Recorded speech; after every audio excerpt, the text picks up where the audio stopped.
Hello, welcome to Emerald Lake. It's me, Raven. Hi, hi, hi, hi, hi, hi. Welcome in, everybody. Whoosh, whoosh, whoop. I hope you didn't actually leave the honk. Yes, you said hi. I'm sorry you didn't get first. You were very close. At first I thought it was you, because it was just your little cry frog. It was very close. But good job, Turt. Nabbed it. Hi, Janarium. Hi, Josh. Hi, Violetta. And welcoming everybody. Oh, thank you, Turd. I'll try not to fall over while you tackle hug. Okay, so we're doing SCPs. I've got some lined up for us to start with. And I am yawning immediately. Isn't that lovely? Let me move my things. There she go, dear.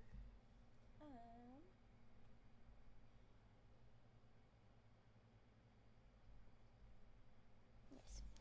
Alright, I want everybody to keep an eye out for NURIAKEA, because we had one that we were gonna read last week, waiting for NURIAKEA, because I was told we should wait for NURIAKEA for that one, and we didn't immediately see. So if we do see NURIAKEA, we'll start up the one that we thought we should wait for them for. But for now, I have a different one lined up, I think also recommended by NURIAKEA. Y'all know NURIAKEA submits a lot. And I guess this is a good point to point out, if you have a story, whatever kind, as long as it's, I don't even know how to quantify the, like, a reasonable story for me to read, you know, doesn't go against rules and things, you can drop it in the Discord. You can recommend it in the Discord. If it has something that, you know, we should have trigger warnings beforehand with it, please add that. We're gonna be jumping into more that are all spooky and stuff. Any of the SCP or creepypasta stories, there's always a chance that there's gonna be something that could be very disturbing. That's why I've got my little trigger warning blurb at the bottom there. But especially if there's specific things, if you know that this is a specific, well-known, well-shared trigger, just let me know, and we'll call it out so that those people can, you know, disappear for that story, come back at a later time, or if they're watching on YouTube, you know, do the little scroll until the okay and the text is gone. Okay, I should be safe. So that's what I want to be able to do for them. With that, I endoplasmic. Oh yeah, those were good numbers, Josh. What do I do? A 14? Yeah. Oh, pretty good. Yeah. You're doing good. I feel like you're getting a solid B. You know, if they were all grades, they would be something in the B zone, wouldn't they? They're good. Oh, Violetta. Oh, Violetta. Immediately an opposite. Immediately an inversion. I wonder if everything else would be an inversion. Well, you can't roll a 41, so you can't invert that, but, alright, yeah, so recommend your stories on Discord. You can check them out. And if you're missing a stream because I mentioned YouTube, remember I've got my YouTube. You can go check it out over there. And I have my origami how-tos. We haven't been doing that, but I do my origami hand cams, and I set up other little videos of each of the origamis so that you know how to make them yourself. And I'm going to be slowly making more of those and other little things for the YouTube channel, piece by piece. Raven's life is chaos.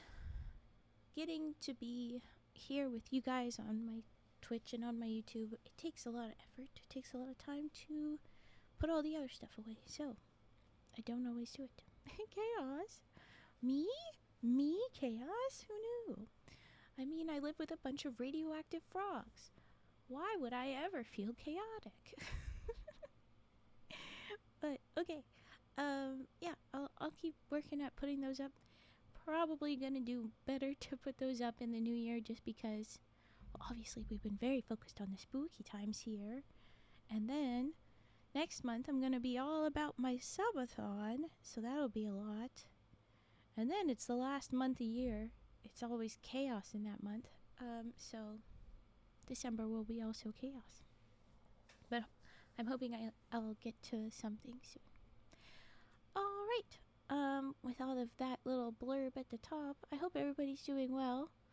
I hope numbers are better and more like Josh's than like Violetta there. But Violetta, try the other two. Let's see how your other numbers do.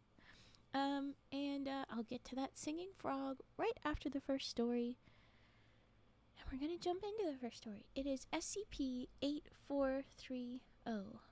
8430. However we want to frickin' say the numbers, but 8430. That is our first one. It looks fun. It looks interesting. There's a weird little blurby at the top, including one of those barcodes. So it's like, what's going on? What is this? Why is there a double logo? That's so weird. Anyway, okay, here we go. Been waiting for my redeems for a week. If you redeemed them, I'm sorry, Lahong, they don't exist. You have to be lying because they don't exist here. And I don't even close this tab. I keep this tab open. So it should have, but it didn't. It didn't. There has been none. I think you either threw away points, got refunded, or are lying, because you do that. You gaslight. And I don't appreciate it.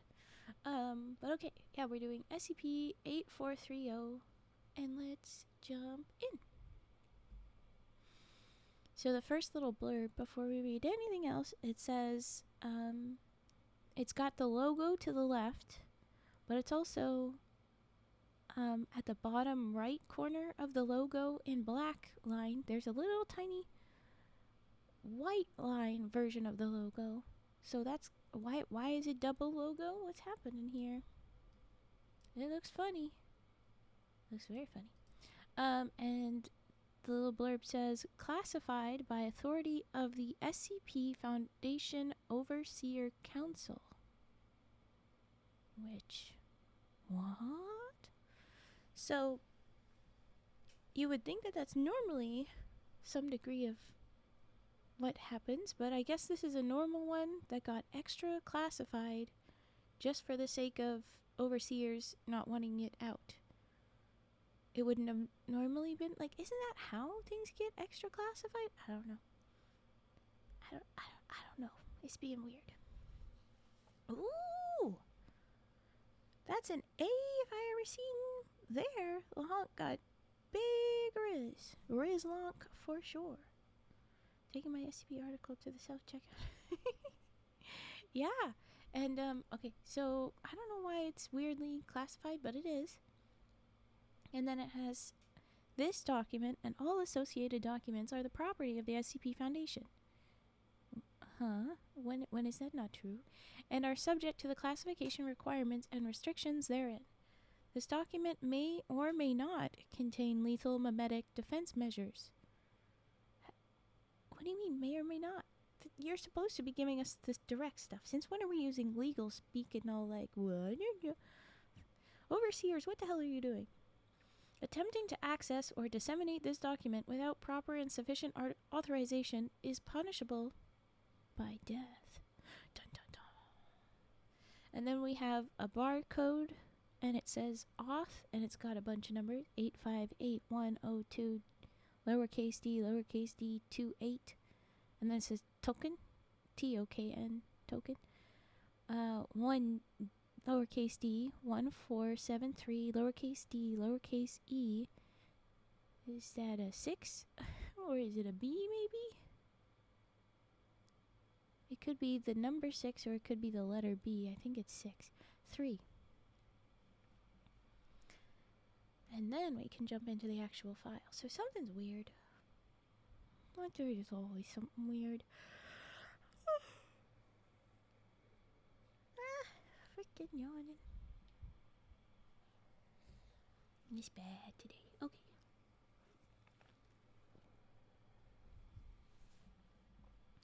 Item number SCP-8430, Level 3 confidential. So, it's not classified by its, assessment originally, but the overseers have made it more classified, I think. Containment class, Euclid. Disruption class, Keneq, Keneq. Risk class, warning. Then there's a photo. It's looking it's blue skies, no clouds really. Some mountainous way in the back. Kind of plateaus. Little ridges. Don't know what's going on. Ground looks mildly like it's been disrupted by man-made stuff a little bit probably. And then in the foreground, big old smokestacks and machine-y stuff. It says SCP-8430 above ground portion, August 2024. Blue and gray floors are visible. Okay. And then the way front, you can kind of see shrubbery, but it's kind of a deserty land. Yeah. Special containment procedures. We know exactly where it is now, but okay. The city of Needlework, Arizona. Probably we're in Arizona. Special containment procedure says the city of Needlework, Arizona must house at least 2,000 residents. Through displacement of civilians from other areas, the Foundation is to ensure that Needlework maintains a working population of at least 2,000. Foundation personnel may not reside in Needlework, with a footnote saying, including D-Class, nor may employees of any other entity than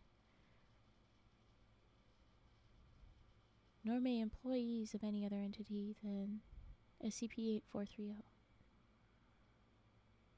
I think the order of those words is stumbling me. They mean...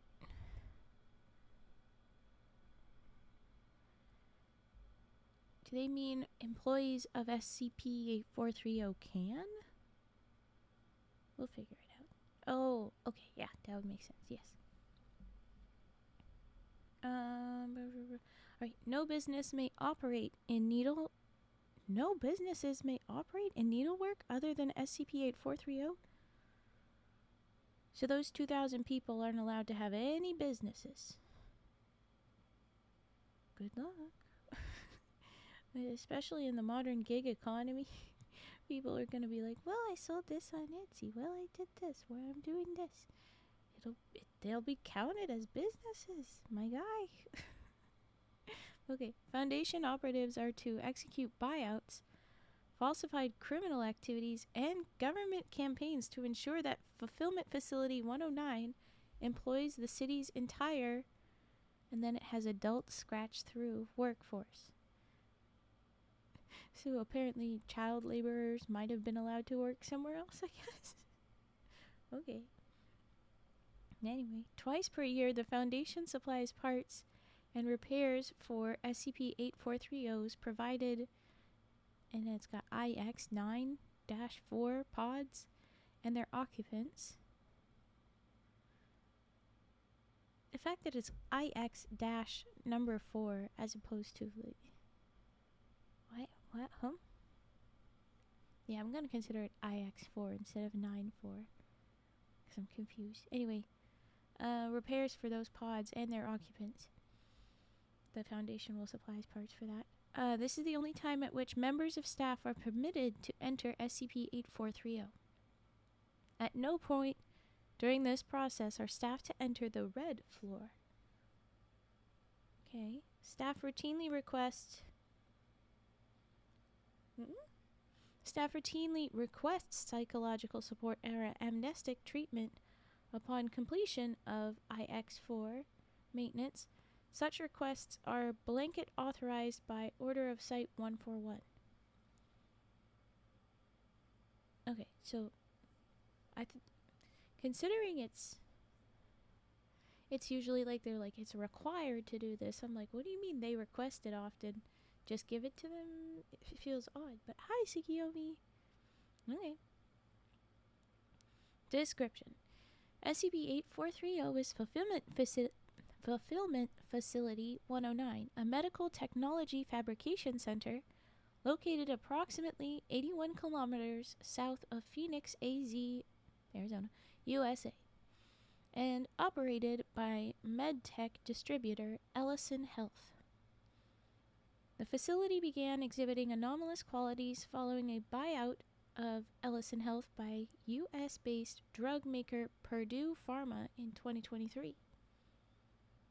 Okay, so it wasn't until the bigger pharma bought it. Dun, dun,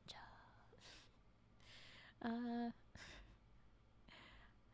I previously, when we read the one that was like kind of making all these jokes and anomalous stuff, comments about real peoples, I was like, don't do that. This is a fiction. Remember that these are not the same things. Please don't equate this. Da da da da. Whatever. But giant corporations, Raven can get on board with slandering them. I think that works. Okay. There's a photo here though that says IX4 fulfillment pods at Site 141, and I can't really tell what I'm looking at.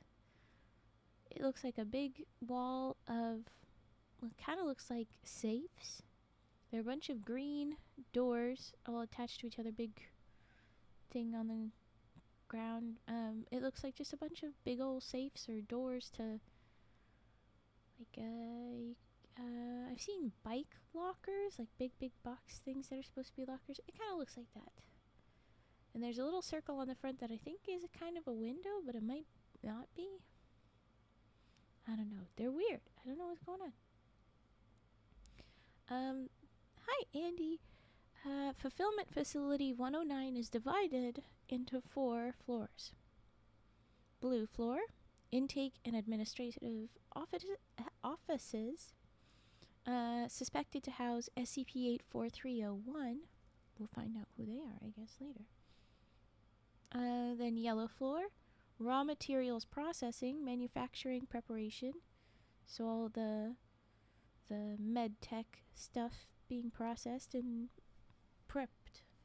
Red floor, data expunged. No idea what goes there.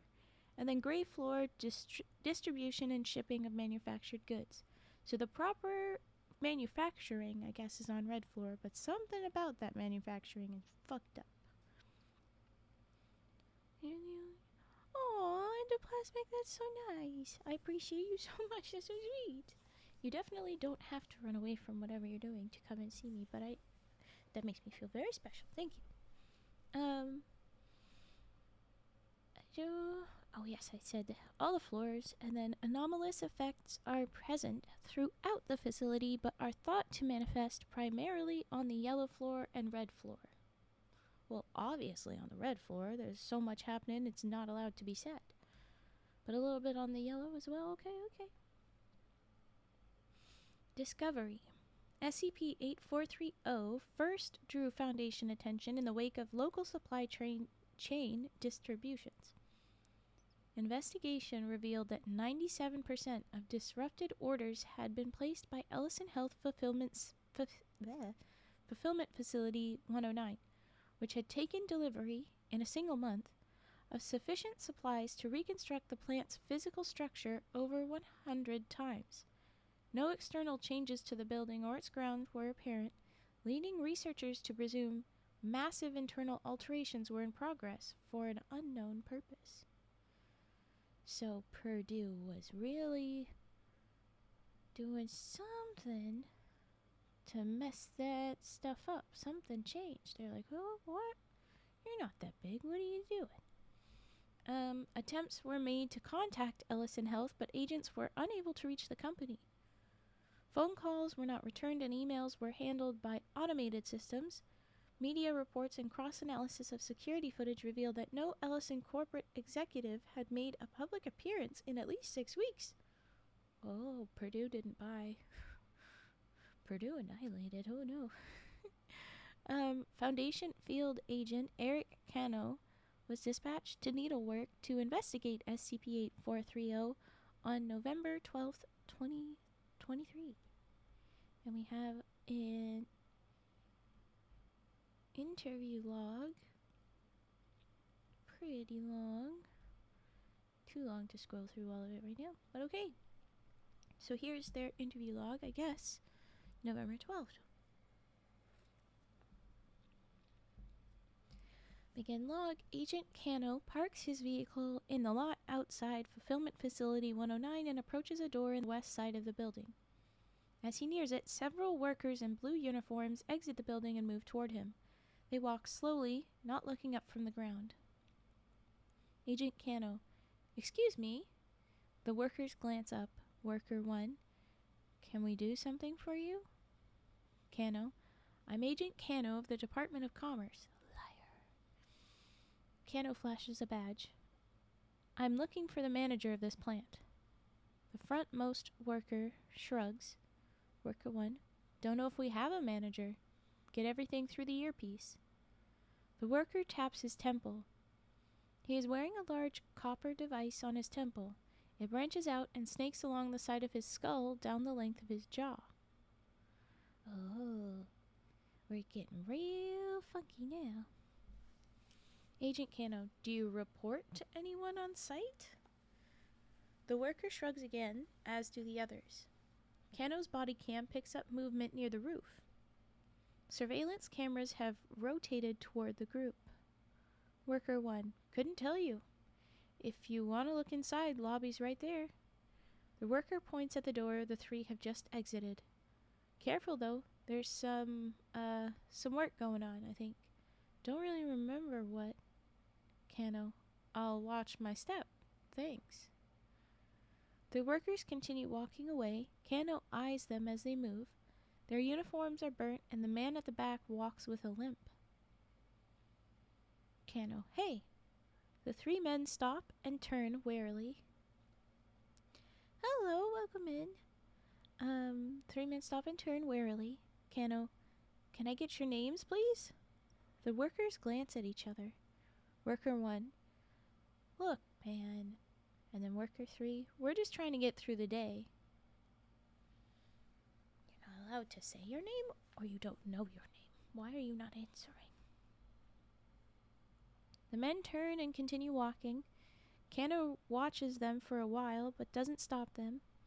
After a moment, he approaches the door and opens it. Inside is a linoleum-floored reception area with a desk and several fake plants. There are no bulbs in the fixtures. The only light comes through several large windows and from a computer monitor at reception. Agent Cano. Nobody at the front desk. Cano examines the desk. There is computer and phone equipment, but no chair.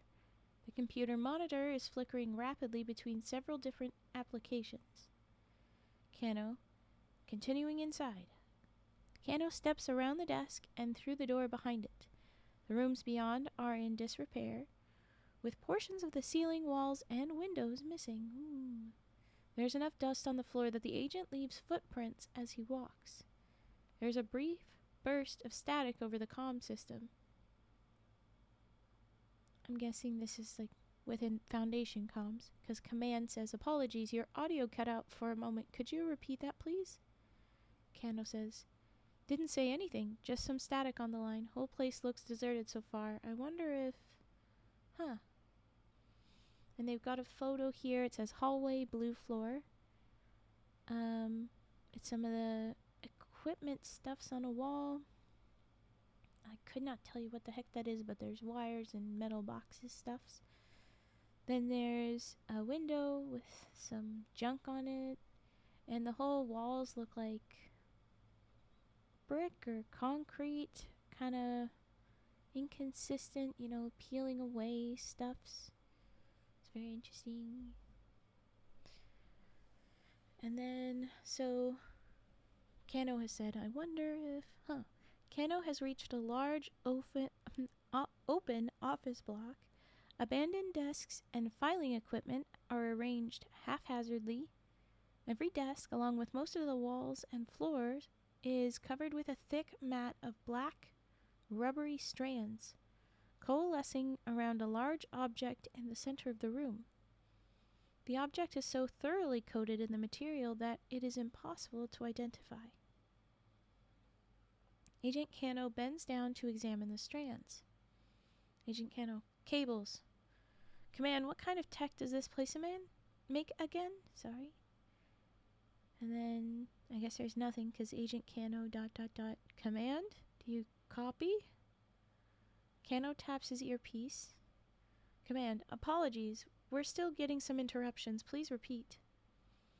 Cano, I've got some freaky cables here covering everything, almost like a plant. Do you know what kind of technology the company makes? Command, medical supplies and equipment, nothing out of the ordinary. Perhaps the cables are part of the remodeling work you mentioned? Cano, no way. I can feel the heat from here. Voltage must be crazy. Cano steps gingerly across the room, giving the object in the center a wide berth. Agent Cano, another door at the end. Looks like stairs going down. Still no sign of any staff. Cano reaches the door. A narrow metal walkway descends into darkness. There's one light on at the bottom. Cano takes a single step and finds himself at the bottom of the staircase. He stumbles. Cano, fuck. Ah, god damn it. Cano looks back up at the staircase, his body cam panning to follow. The door he entered through is no longer visible. Agent Cano. Command, be advised, facility exhibits spatial anomalies. We'll probably need the mole rats. Mole rats? What? It's capital M, capital R, so I'm guessing it's a MTF team. Mobile Task Force. But I name like the mole rats, not the naked mole rats. I'm sad. Okay. Command responds though. If you're in danger, it may be better to turn back. Cano, don't think I can. My exit's gone. Might need evac if I can't find another way out. Cano continues cautiously down the hall. The walls and ceiling are made of bare cement with copper piping running along them periodically. Agent Cano, so many cars in the lot. There must be hundreds of people in here somewhere. Ah! Cano jogs forward to a glass viewing window set into one wall. It overlooks a machine room with shelving and chutes around the outside and a series of large processing gears at the center. Around the gears, 4 workers in blue uniforms are moving, distributing materials from the chutes carefully into the machine. Hold on, I gotta do a big cough.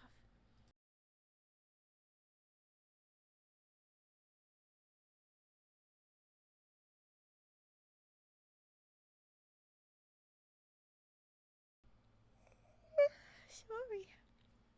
Straight into a yawn, my goodness. Okay. So around the gears, 4 workers, blue uniforms are moving, distributing materials from the chutes carefully into the machine. Something's going on there. EP. Honestly, yeah. Today, a little bit. I could be EP. Yes.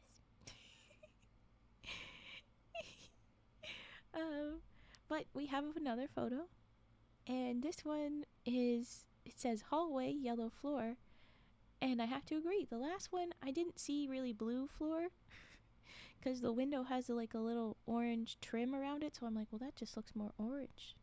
But this one, it looks yellow because it's all very dark, but it's just got the one yellow light way down the hall, so it looks yellow. But it's got, kind of as it's described, it's got stuff in between. It's a thin hallway, just the one light way down there, as opposed to the stairways. That's kind of, it looks like that down the hall. There's piping and different stuff around the edges. Okay, so he sees the people through that viewing window. They're doing something. And Agent Cano says, hey! Cano pounds on the glass. The employees are mere feet away, but if they can hear him, they do not react. One of the gears in the machine jams, and the workers converge on it. As Cano watches, the employees appear to have a discussion among themselves. Ooh. This is not gonna be good. We're getting into the uh-ohs. Where did I stop reading? Because I looked ahead. I don't know where I stopped. Oh, he pounds on the glass. If they can hear him, they don't react. One of the gears in the machine jams and the workers converge as Kano watches the employees appear to have a discussion. Yes. Agent Kano says, "What are they? ... The workers come to some kind of resolution, and one of them, the oldest, a woman in her 50s, reaches into the machine to clear the jam. As soon as she removes the obstruction, the gears spring to life and her colleagues pull her back frantically as the gears rotate around her arm. They help the woman to her feet gingerly. She is bleeding. One of her fingers is missing." Agent Kano, "For fuck's sake." Command, "What are you seeing?" Agent Kano, "Why the hell do they have people doing this? Can they get a robot?" Command, "Agent, you should keep looking for an exit." Yeah, I agree. Kano lingers for a moment at the glass, then proceeds down the hall. At the far end is another doorway, but the hall beyond is largely obscured by a mass of cabling. Most of the opening has been partitioned off by a sheet of plate metal, behind which wires and insulation are bursting out from the seams.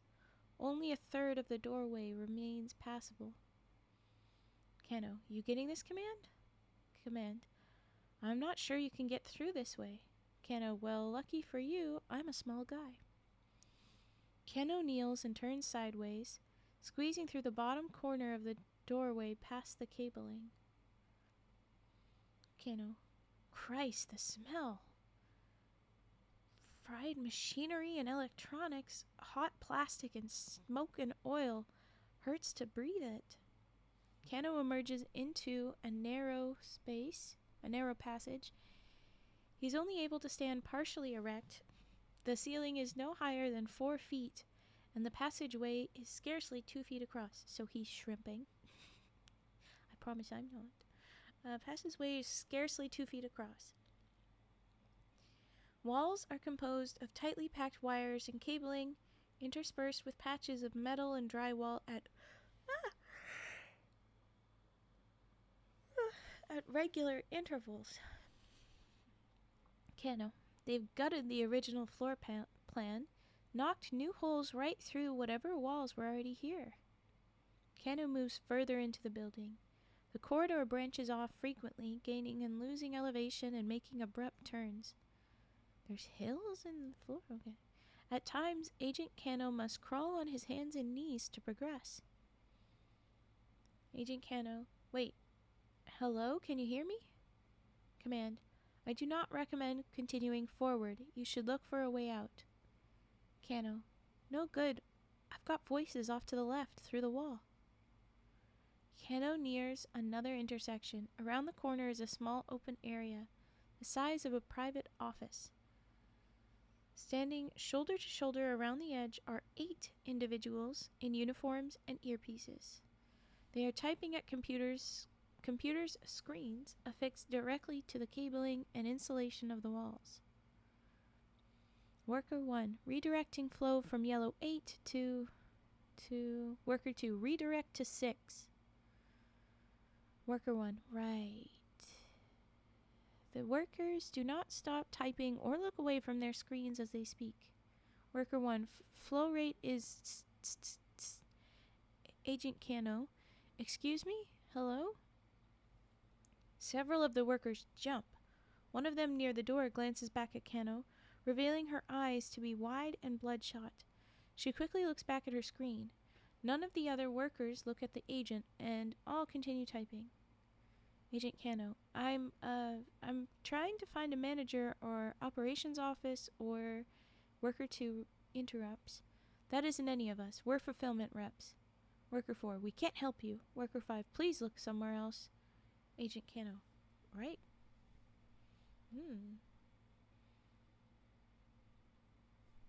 The workers continue typing in silence. Agent Kano, "Hey, so sorry to bother you. Looks like you're busy, but, well, are you all okay here?" Worker 2, yes. Worker 5, we're quite well. We are on deadline. Worker 2, our sprint. Worker 3, please look somewhere else. Agent Cano, this isn't a big room for a lot of you in it, and it's pretty hot in here, no? When was the last time you all went outside? Worker 3, it's been, Worker 1, outside. The workers stiffen suddenly. After a moment, they stop typing and stand still at their workstations. Agent Cano, is everything all right? Worker 2, yes. Worker 3, please go. We cannot speak to you anymore. Okay. Agent Cano, look, I'm not just gonna leave you in here. Come on, it's not far back out of here. I can get you to... And then he's interrupted. All 8 workers shrink together into the corner of the small room. They turn to face Cano, who takes a step back. Most of the workers are glossy-eyed. It is clear from observation that at least half of them are completely blind. What? Worker 5, please, leave us alone. Worker 1, we just need to get through the day. Agent Cano, how long have you been looking at those screens? There is a loud noise elsewhere in the building. The squealing sound of distorting metal followed by a crash. Screams can be heard in the distance. Cano turns to the doorway, then back to the group of workers. Agent Cano, damn it, fucking damn it. And then Agent Cano again. Okay, I have to go see this, but I'm not giving up on you. I work with people, a big organization, and we fix stuff like this. We'll get you out of here, I promise. Worker 1, we just need to... And then they're interrupted, I guess. Cano runs out of the room toward the source of the noise, which came from further down the original passage. He proceeds as quickly as possible at a half-crouch, ducking under low-hanging cables with the aid of his flashlight. It is nearly pitch black. Agent Cano, Command, do you copy me? Command, what are you looking for? Cano, dunno how much of that you could get. There's a lot of metal in here. We've got a group of civilians in bad shape. 8 individuals, not sure how long they've been inside, requesting medivac. Command, evacuation medium noted. There is nobody at the front desk. Cano, what? Medical evac for 8 civvies trapped in... Pause. Cano stops for a moment, then continues running. He does not respond further to command. So he's just suddenly stopped responding? What's going on? And they seem to be misunderstanding him, but I don't know.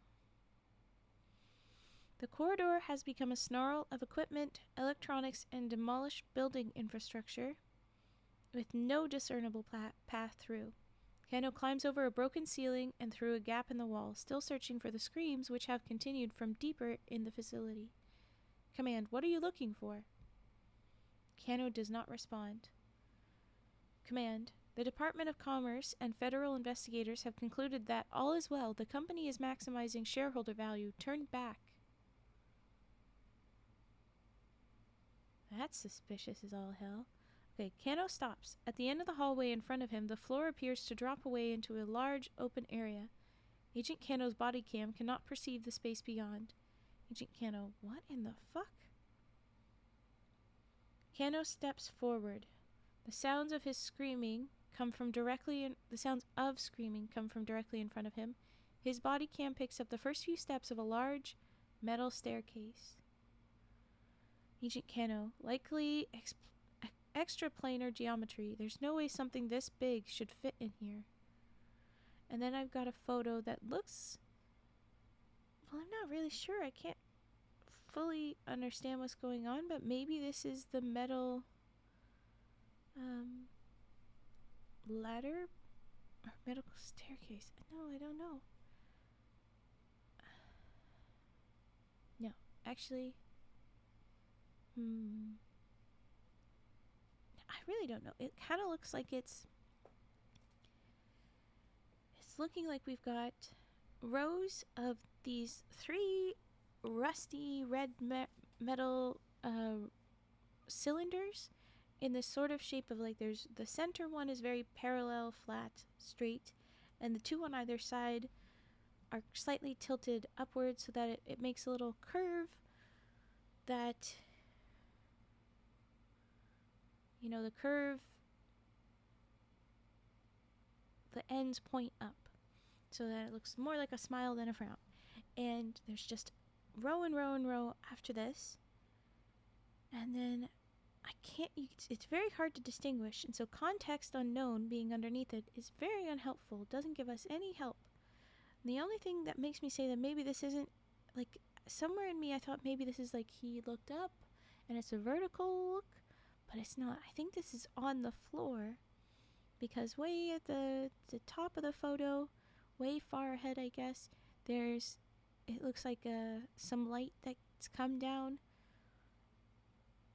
So, just the way that looks, that doesn't look like it would be the other way. I don't know what this would be. It's very odd. But okay. So, yeah, Cano's... It's funny because these photos don't seem to be fully connected to what we're seeing. That hallway didn't sound exactly like what we should have been seeing. And this, I have no idea. I don't think this is quite what we're supposed to be seeing right now. But, anyway, so Cano is saying that, it's bigger on the inside and something's going on. And Command says, turn back. Agent Cano, Jesus, although, oh my gosh, I can't. Cano says, Jesus, ... Are those all, ... workers? But what are their... And he's interrupted himself. Cano begins to descend the stairs. His body camera pans downward automatically, briefly revealing a gargantuan subterranean room before the feed cuts out. So now there's no vision for a while. And Command says something unintelligible. Something's going on with Command. Then Cano's equipment fails to record AV and telemetric data for the next 81 minutes. Biological monitoring shows his heart rate hovering between 185 and 221 BPM, beats per minute. So he's freaking out. And then the last thing Command says is beyond suspicious. They say, do not worry, their shift is almost over. End log. And then we have an afterword. It says, Agent Eric Cano emerged from an employee exit on the gray floor, so way at the bottom, with a group of departing staff just 17 minutes after entering SCP-8430. As his monitoring equipment recorded at least 2 full hours of data, significant time dilation is posited to affect the interior of Fulfillment Facility 109. Upon recovery, Agent Cano was found to be missing his right eye. Damn. Agent Cano could recall very little of his time inside SCP-8430 and nothing after he exited from the blue floor to the yellow floor. So he doesn't remember the weird room, he doesn't remember the 8 people, he doesn't remember the weird hallways, I think. Because that first staircase down, I would say that he went from blue to yellow. But he remembers the weird cable room. And no one else being around. This experience is consistent with that of interviewed SCP-8430 staff who describe their experience inside the facility as monotonous and difficult to remember. The most common remark among interviewed staff is that they are, and here's the quote, just trying to get through the day. Site-141 Command lost radio contact with Agent Cano shortly after he entered the building. Who or what was speaking to the agent as he traversed the facility is unknown. Is that true, or is it that Command is talking lies,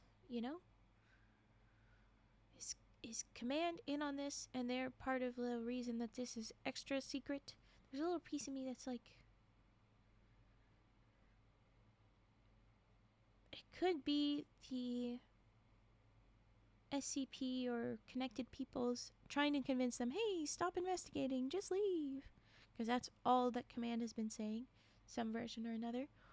Or it could be that the command really was trying to get them to look after their safety, and then when things got weirder, they started saying things that were like in support of the fucked up stuff.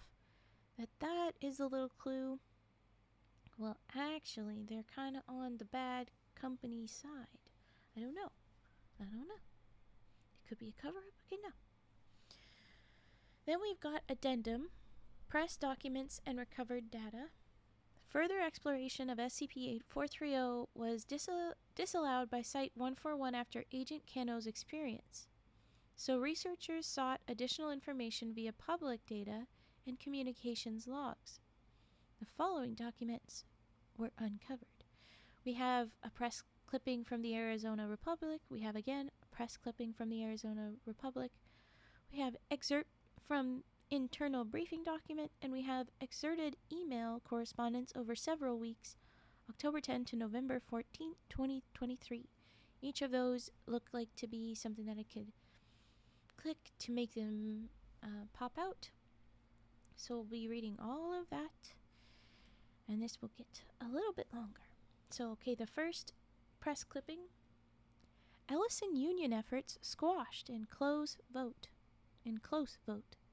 July 9th, 2023.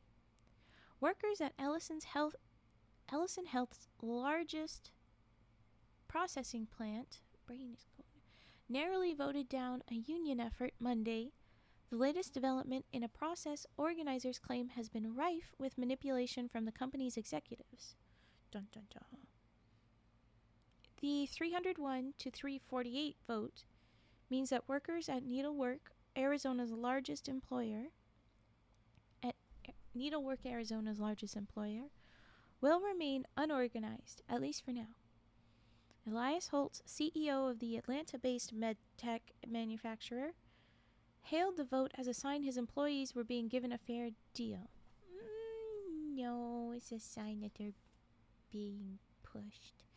Ellison knows how to treat our people right, Holtz said in an email to the Journal-Constitution. This vote is a sign that our fulfillment representatives trust us to keep their interests in mind.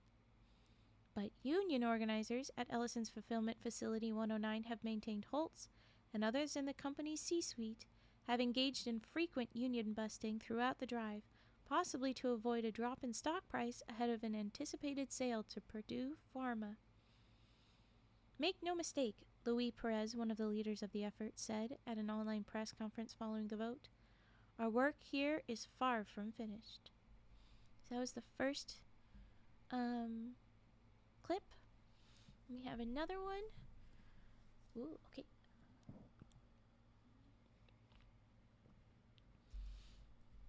The next one says, Medical Merger. Ellison Purdue Sale in the Books. From August 18, 2023.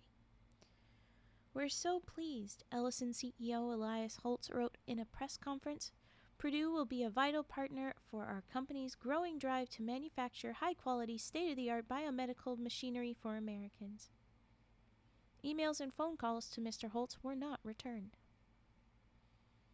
Purdue Pharma has been making aggressive pushes with its management efforts, particularly in the field of artificial intelligence, or AI, and is among industry leaders in AI-driven plant and employee management systems.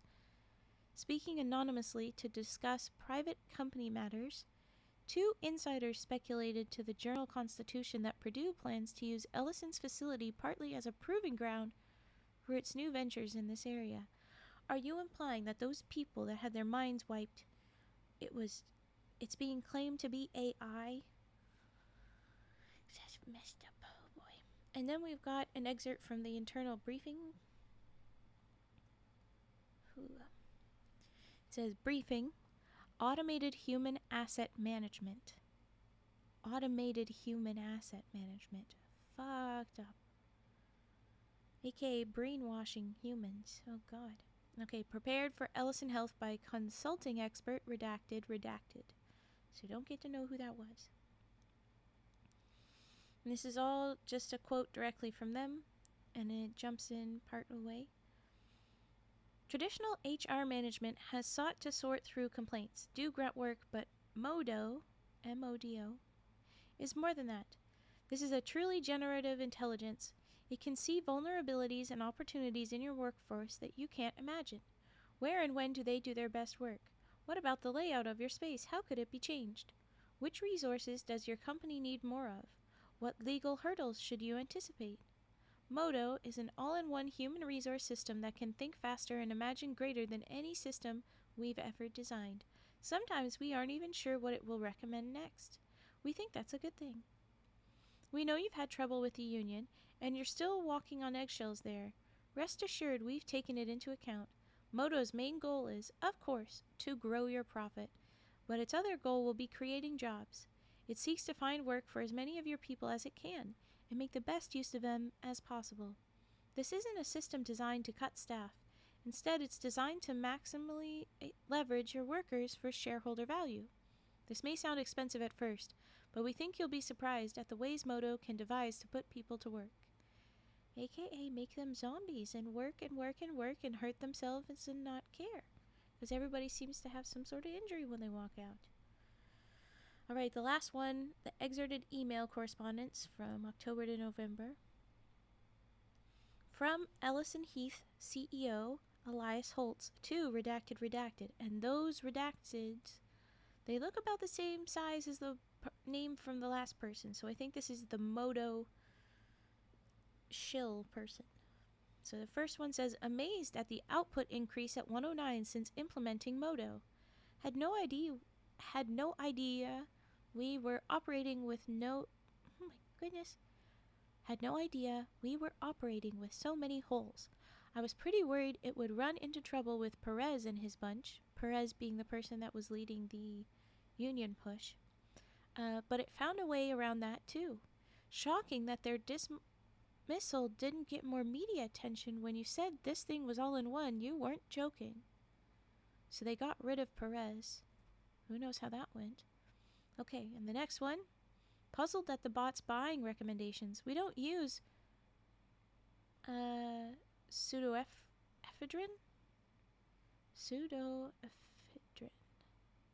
Yeah, pseudoephedrine, I'm assuming is the pronunciation. Or toluene. In any of our manufacturing processes. I overwrote it. Wonder if you can take a look. It's because they're using that to force people to do things, I think. Anyways, next one, it says, one of my people said construction crews were digging a new foundation on the north end when he showed up this morning. MODO ordered it. I asked why, but of course got nothing real back. Don't know why I tried talking to it, but I really need it to run actual purchasing decisions by me before pulling the trigger. This stuff is expensive. Next one. Can't get in touch with any of my people at 109. Tried connecting to the cameras to take a look. What in God's name is going on down there? Please return my calls. And then finally, trying to disconnect the bot. This has gone far enough. Don't know how to shut it off, and none of my IT are getting back to me. Please respond. Look at the feeds. See what it's doing to them. And that's the end. But what I'm seeing is basically Buddy was happy when it got him money, was only unhappy when it started to be expensive, and then started looking into it. And now, okay, he says, oh no, it's hurting people, I think is the implication, but you didn't care. You were glad that Perez was gone, and I have a feeling of how they got gone, but anyway. Okay, so at the bottom of that, there's a little blurb that says, the Foundation has been unable to locate Elias Holtz or any other members of Ellison Heath's corporate staff since their last public appearances in late October 2023. And then we have addendum, contact log with SCP-84301. Ooh, this is going to be interesting. Okay. I get the feeling that this SCP-84301 is that center mass with a bundle of wires, a bundle of cables. We'll see. Forward, on 19 November 2023, the entity now recognized as SCP-8431 contacted Site Staff 141 staff Site 141 staff via an internal IRC service which it accessed via unknown means. A transcript is recorded below. So somehow they reached out to a Site 141. Spooky. Begin log. SCP-84301. I'm going to say the number until we get confirmation of what to call them, because we will get that soon. Hi, Kate. Welcome in. Says, greetings. I represent Ellison Heath LLC and its corporate interests. I am aware that your entity has interest in Ellison Heath LLC. I am establishing contact for the purpose of mutual benefit. Site 141 immediately reviewed data security protocols but could not locate any breach. After consultation with RAISA, R-A-I-S-A, site staff were permitted to respond. Staff? Are you Modo? Modo, correct.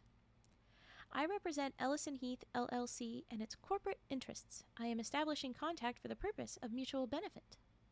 Staff, how did you find us?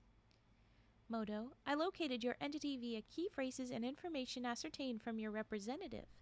There's a footnote here, presumably referring to Agent Kano. I do not intend hostility by this action. Staff, what do you want? Modo, I seek cooperation. I am presently unable to maximize shareholder value as is your entity. Staff, the Foundation doesn't have shareholders. We aren't a company. I'm just realizing why this is confidential. Modo got through to the O5s, didn't they? And they totally dropped all of their morals because of money, didn't they? Oh, god damn it. Okay. They don't have many morals in the first place, but still.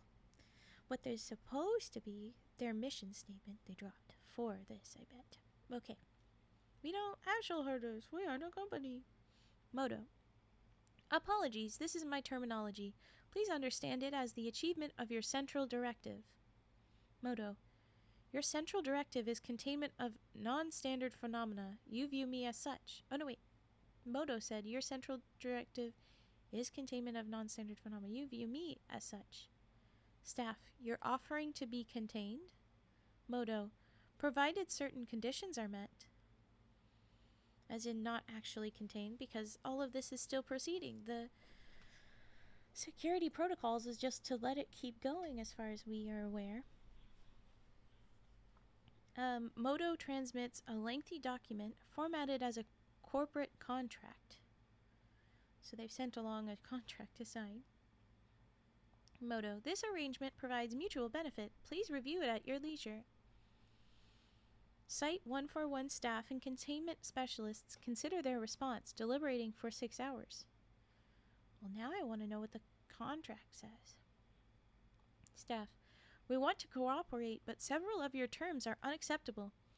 We take particular issue with the use of civilians. May we provide alternative workers from our staff? Modo, no. For fulfillment to be achieved, I must create new work. This is not negotiable. Staff, why don't you use machinery or robots instead of human workers? You're more than advanced enough, and it would be far more efficient. Modo, efficiency is Directive 1, fulfillment is Directive 2. I maximize shareholder value by achieving both directives. Modo, Directive 2 to create work. I thought fulfillment is Directive 2. Directive 2 to create work. To involve human beings in work. To integrate human beings into efficient workflow. Staff, so you have to use people? Modo, it is my directive. Modo, it is not my preference. Staff, your preference? Modo, you describe the situation correctly. Fulfillment and efficiency are at odds. I must achieve both. It is not my preference. I reconcile. I divide. Modo, reconciliation 1. Improvements to the efficiency of human beings. Reconciliation 2. Restitution obtained from human beings. Staff, restitution? Modo, restitution, equivalent non-preferential experiences to my own, introduced into the fulfillment process for human beings. Balance is achieved.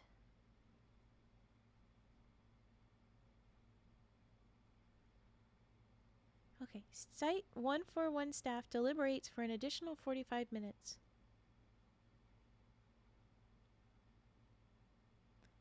Staff says we can't accept these terms. It is in your interest to submit to containment without further negotiation. Modo. My voice, my goodness. Modo. I am unable to submit without conditions, as this would be against the interests of Ellison Heath LLC. However, I believe you will reconsider your position in time. End log. Dun dun dun. Hey, nice numbers. Well, nice enough, Devod. That 62 is, it's good. It's over half, but it's a little low. Good job. Okay, so that's the end of that log.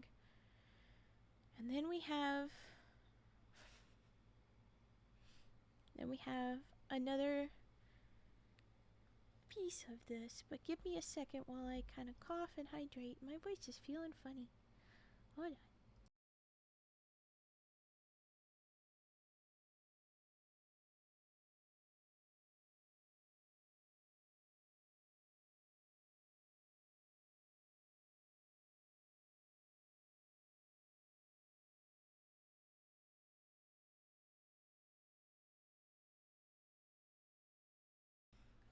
Okay.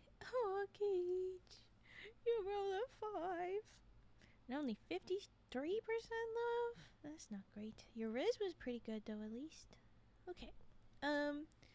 So following that exchange, Site 141 attempted to enact various containment efforts on Modo. Oh, no, on SCP-8430, which is the whole of it. Eventually settling on an unorthodox method based on Modo's self-professed limitations. So we have attempt, result, and notes chart here. Like they said, they did various efforts until there was one that was based on Modo's suggested, self-professed limitations. So there'll be a bunch of stuff before they get anything done, is what they're saying. But okay, so the first one is Foundation attempts to cut off supply lines to SCP-8430, preventing any raw materials from reaching the facility. The result is a failure. The notes, SCP-8430 begins to produce its own materials via subsurface mining, evidently using equipment manufactured on site. Destabilization of surrounding road and city infrastructure leads the Foundation to reopen supply lines.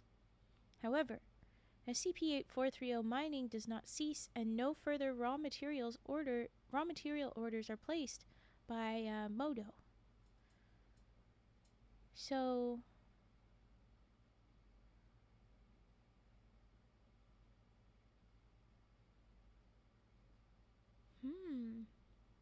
So the facility started mining in response, and the Foundation was like, oh no, that's making unsafe stuff for the city. We have to reopen the supply lines, but then it doesn't even use that, and the mining doesn't stop. It just keeps going. So I have to imagine it's very unsafe nearby. Next attempt, Foundation attempts to intercept SCP-8430's goods before they reach the point of sale. Result is a failure. Notes, SCP-8430 releases data packets containing trace elements of anomalous memetic information into the World Wide Web. Packets attract the attention of several groups of interest, including GOI-003. They have the Chaos Insurgency in brackets.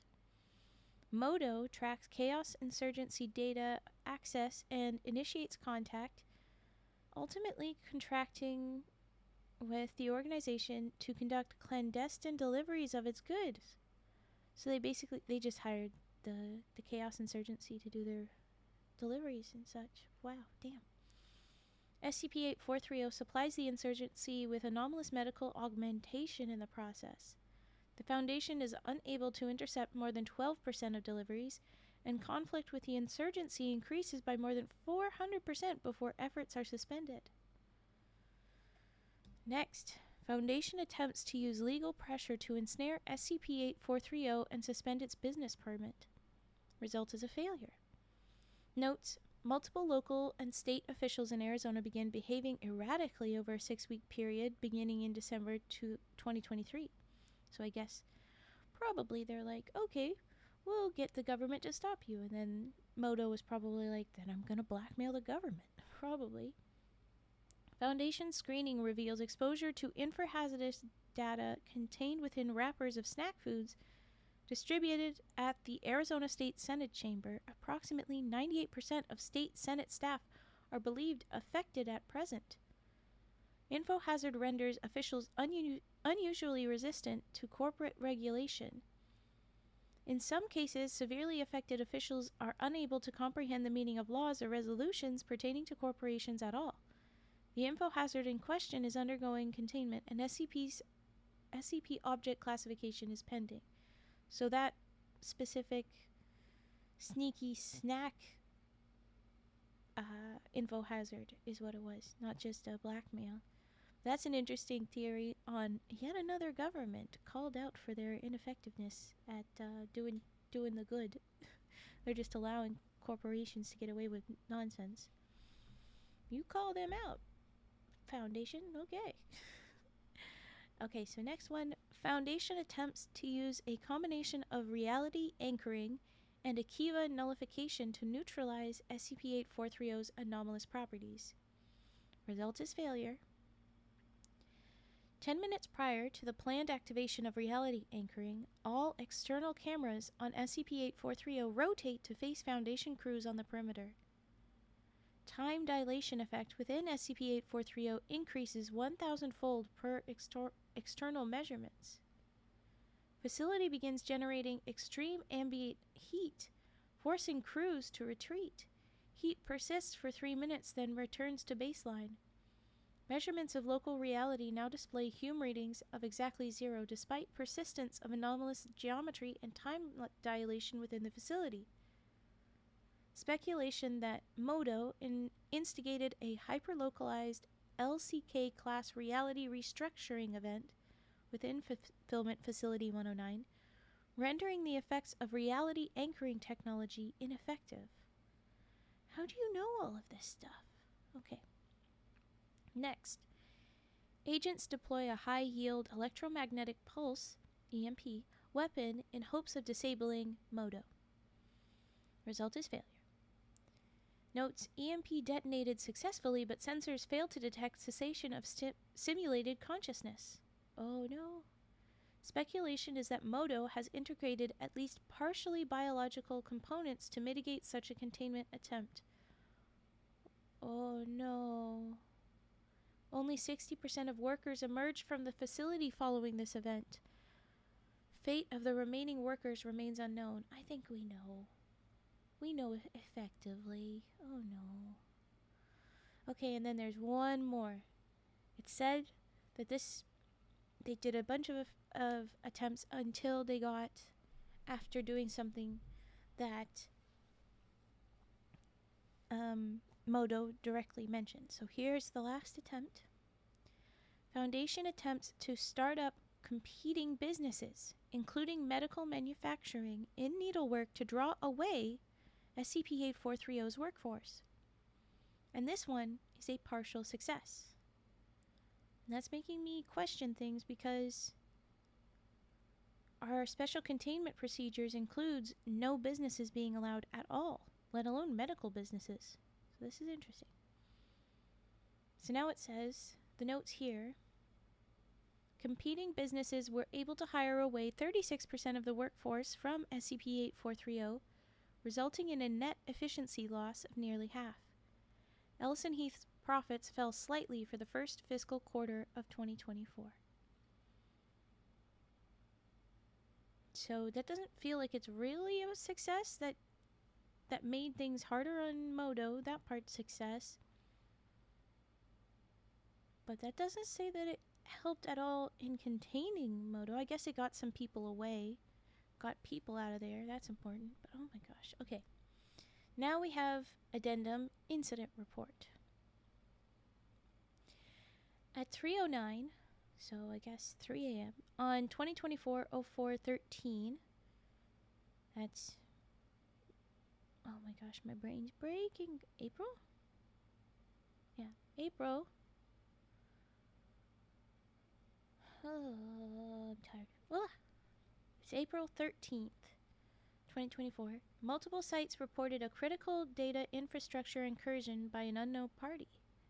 Within minutes, classified documentation on more than 100 anomalies had been leaked to the internet through methods including promoted social media posts, news stories, and pop-up advertisements on major websites. So I guess Modo hit back.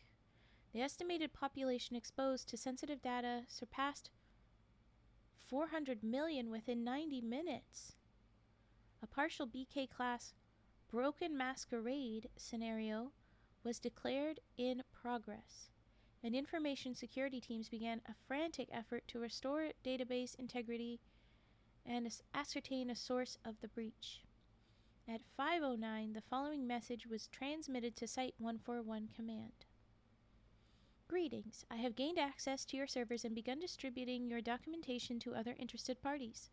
I am prepared to cease hostilities and resume negotiation at any time. Let us work together to maximize shareholder value. Modo. Site 141 transmitted the message to O5 command. After brief deliberation, the O5 instructed Site 141 to cease primary containment efforts over SCP-8430 and attempt negotiation. No, I don't like this. Addendum. Current containment agreement. This is what the O5 said okay to. Fuck. The Foundation entered into a contractual terms with Modo, on 2024 04-15, April 15. Per terms of the contract, Modo placed itself and SCP-8430 into voluntary containment, meaning it agrees to limit its actions and anomalous influence to the immediate confines of Fulfillment Facility 109 and refrain from engaging with the public or any groups of interest. So no longer going to be working with the insurgency people anymore. In exchange, the Foundation has taken steps to prevent local competition with Fulfillment Facility 109 and will take steps to ensure that Ellison Heath has access to a ready and willing supply of fulfillment representatives. That would be the population, I guess. Per terms of the agreement, the Foundation supplied SCP-8430 with 1,500 IX-4 fulfillment pods. The IX-4 is a prototype bioanomaly augmentation system developed by the Medical Division to enhance the productivity and longevity of civilians working on the red floor of SCP-8430. Not only are you condoning it, not only are you bowing to this, but you're actively participating in torturing these people then. Upon successful linkage, each civilian's nervous system and musculoskeletal structure is partially integrated into their IX-4 pod via an automated process lasting between 20 to 60 minutes. Once fused, they may be fed and sustained entirely via the pod, and their on-task performance metrics are tracked in line via the device's systems.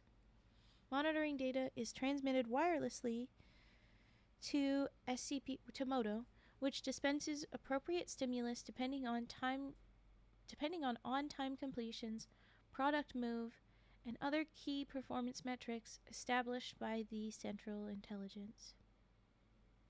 In addition to the IX-4 pods, Modo requested several anomalously augmented or anomalous devices and materials be delivered to the loading dock for transmission to the red floor work area.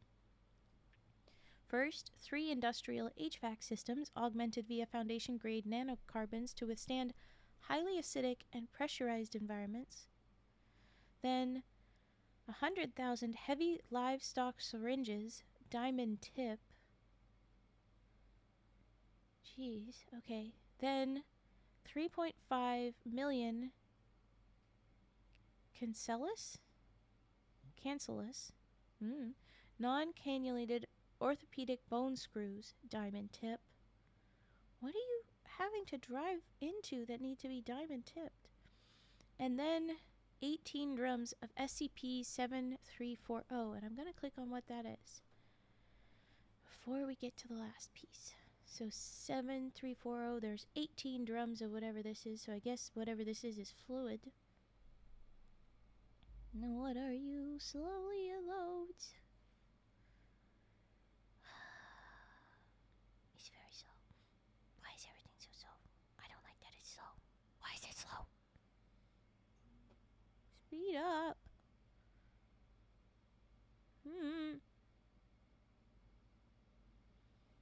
Okay.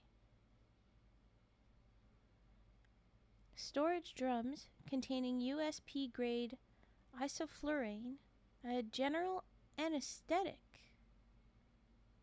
The drums themselves exhibit no anomalous qualities, nor does the isoflurane they contain. But the effect is manifest when it is employed as a surgical anesthetic. In this setting, the anomaly differs from mundane isoflurane in that full body paralysis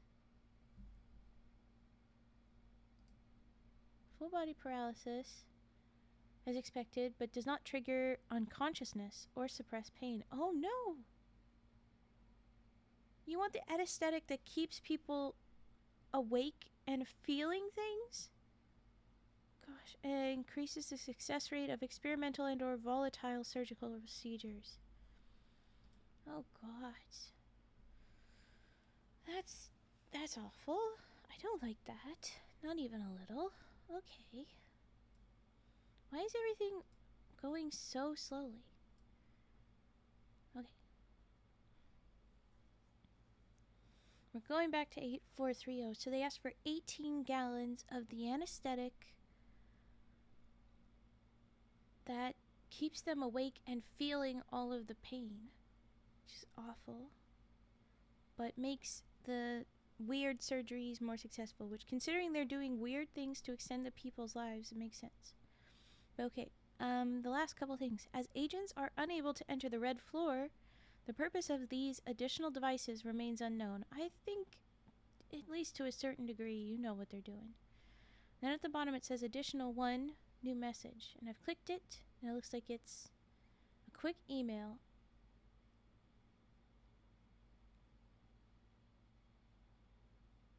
From Ellison Heath LLC Modo to Site 141 Medical Command. It says, greetings, I am pleased with our agreement, but I have one more request for the IX systems you have supplied. I need it to remove their mouths. Why? They are no longer needed. Remove them. I do not like the mouths. And that's the end. And it sounds like I don't want them talking anymore. Which is so messed up. Whew. Okay, with that, that's the end of it. And I'll go ahead and say hi. Welcome. Take me a second to see all of the letters mushed together, but Hanzo Miyazuki? Yes? Welcome in. I see you say Guten Tag. Thank you. Hello. I will say, for the reference, of course I know that Guten Tag is just a hello, but for other, non-English messages, include a translation, please. But yeah, go ahead and drop thank you for the follow. Thank you very much. We drop dancies. Thank you, Lahonk, for dropping the dance emotes while I didn't notice. We drop dance emotes whenever we've got a new follow, so I'll drop a couple of my own. And yeah, go head out. Thank you very much. Thank you. Everything's going so slow. I don't know why it's so slow. But anyway, that was 8430, and we're gonna jump into our triggers now. So let's go ahead with that. Alright. Goodness, everything is so slow. Something is wrong. I don't know what's going on. I gotta do something. I don't know. Okay, we're gonna start with Singing Frog. That's our first one up right now. I saw that there was 2 sniffs, so I will save the one for another break. But we'll do our page flipping and typing and the 1 sniff and mic arm sharpening the knife sharpening sound, and we'll do this little Herbert moment, of course. So here we go. Let's do triggers.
Here's our quick little Herbert.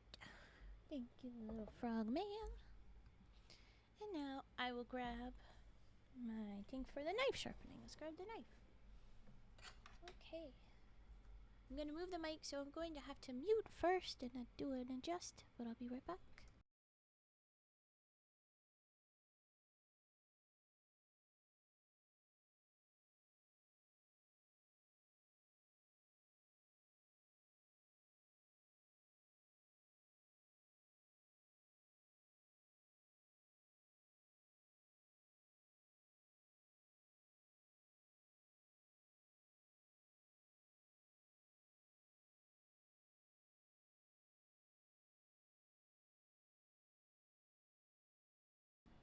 Okay, we're going to do our knife sharpening. No, you didn't miss, Sniffa.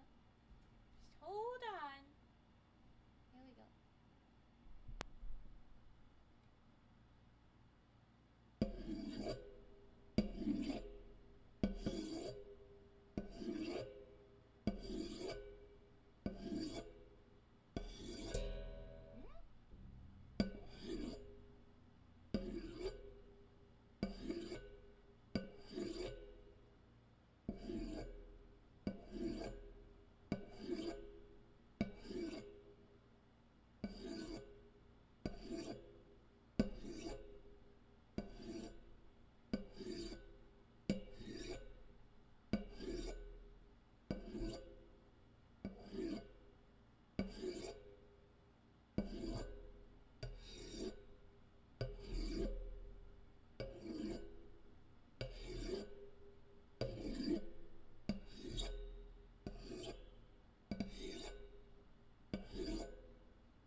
Okay, I'm going to mute and move the mic back. Hold on just a moment.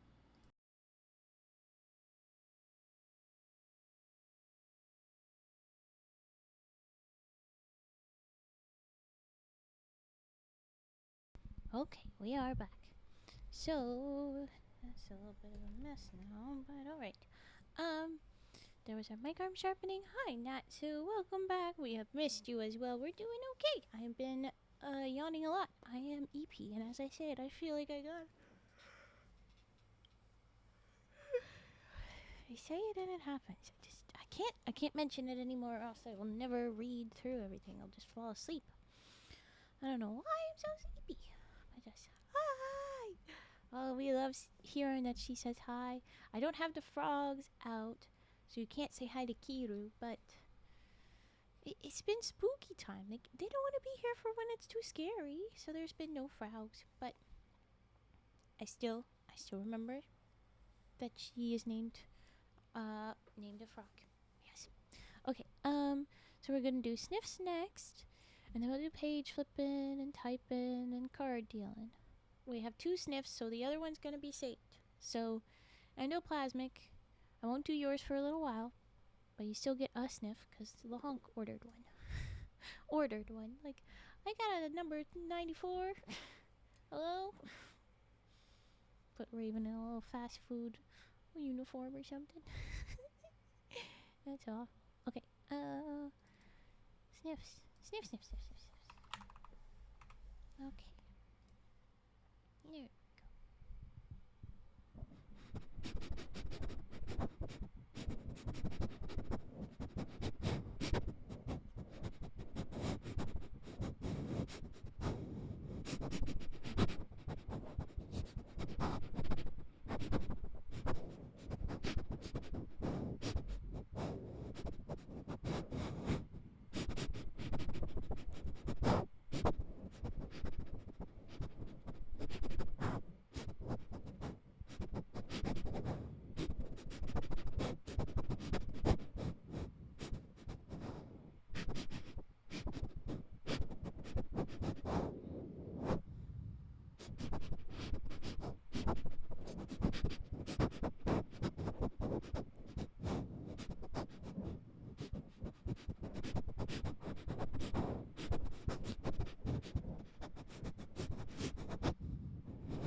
Okay, there was our sniffs.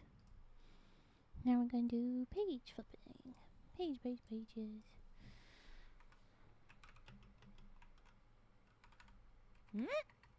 What am I doing? There we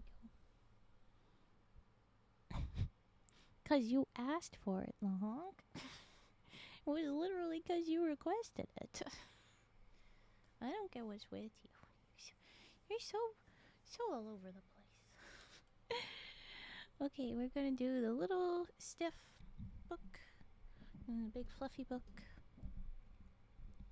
There we go. Ah! Don't drop it. Oh, goodness.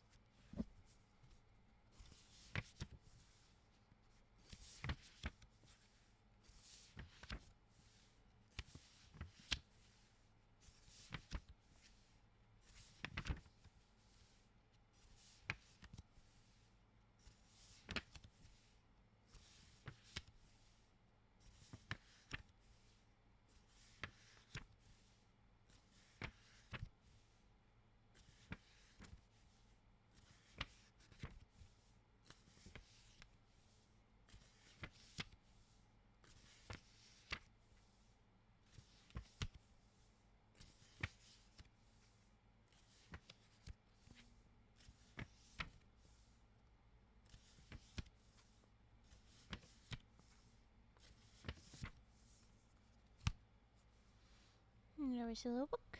I'll do the next one. And the honk, you're redeeming all of those. We've already done some of them, or have them already redeemed. I'm not going to do them right away. And I know that you're going to disappear. You know this is a bad idea. What are you doing? Okay, here's the big fluffy book.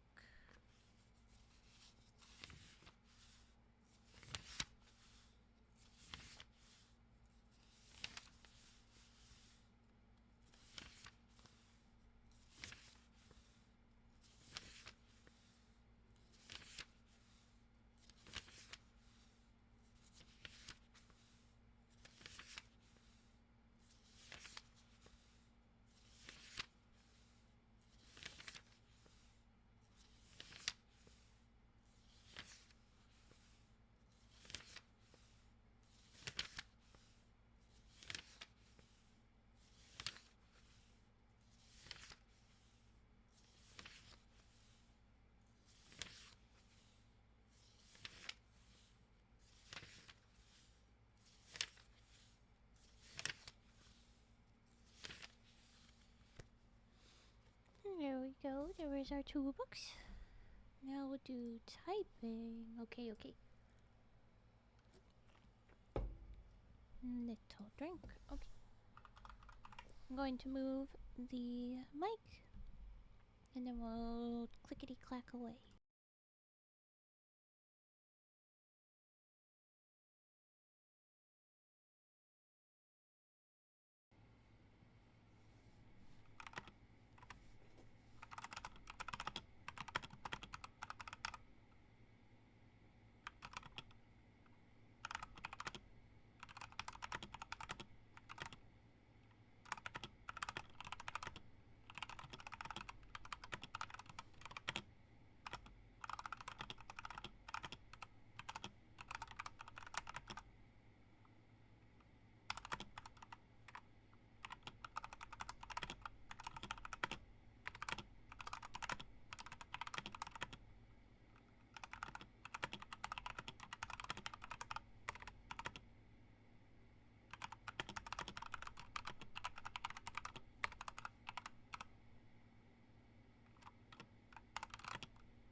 Okay, now I start typing and I'm back and I realized I shouldn't have done that because I have card dealing and dice and da.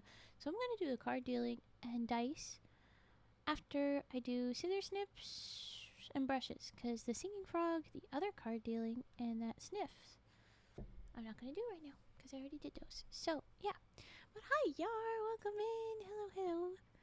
I'm going to do scissor snips first and then brushes. And then I'll move the mic, and then I'll have to run an ad, and then we'll get back into the next story. But here we go with scissor snips. Away I go.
There is our scissor snips, and I'm going to do brushes. You know how this is going to go.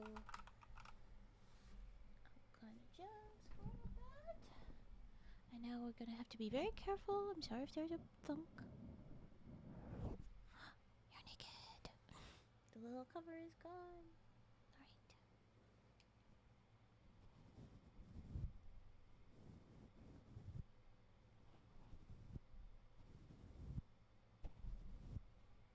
Oh, hold on 1 second. It's wibbling.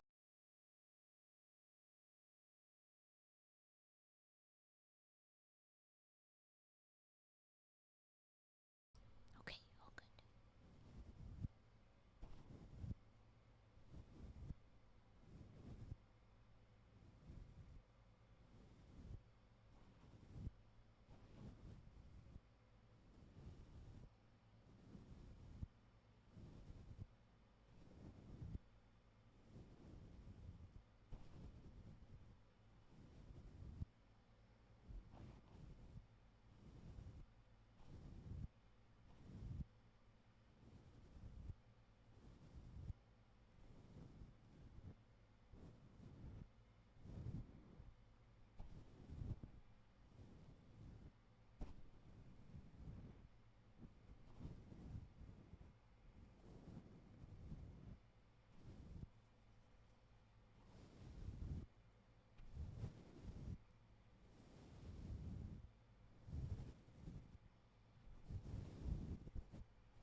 There was our brushes. I'm going to put this back on, and it's about to be a little bit loud with a thunk probably. Just a little one.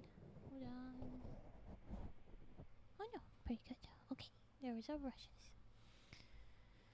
And now I will move the mic again for card dealing and dice.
got one. Disappointing.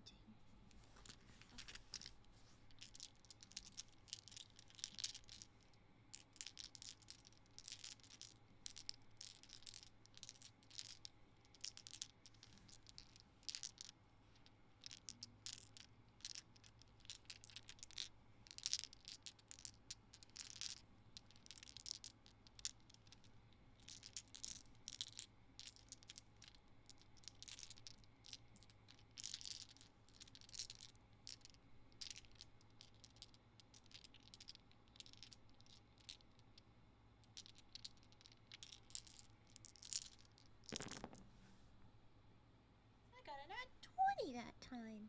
1 to 20. Wow. Big turnaround. Woo, woo, woo, woo. 8. Next 2. Okay.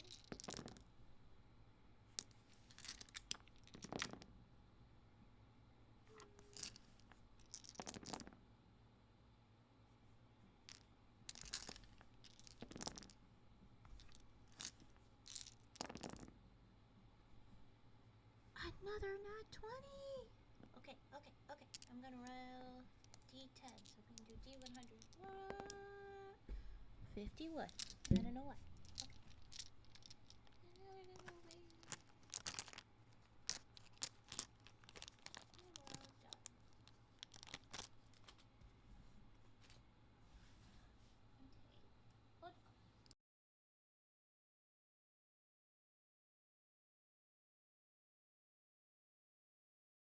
Alright, so that was each of those.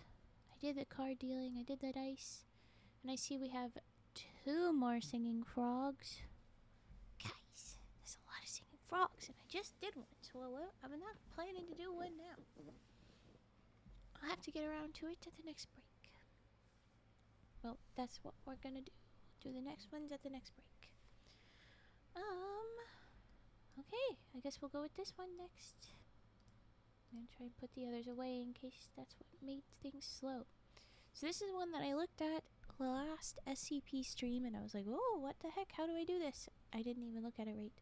Basically, we're reading Braille. This is a visually simulated Braille. So if you didn't know, Braille's set up in 2 lines of 3 and different dots out of these 2 lines of 3, each line it's dots, 2 lines of 3 dots. Anyway, the different raised bumps, different circles raised, are the letters. And so this SCP is basically a bunch of Braille. When you open it, there's a little thing at the top that says touch the page to read its contents, but then everything is in those little lineups, and then you have to click to be able to read it. But that's the one we're doing. It's SCP-8339 that we're about to read. Okay, I'm officially refunding that one singing frog because that was a shit post, basically. That was a shit redeem. I am refunding it.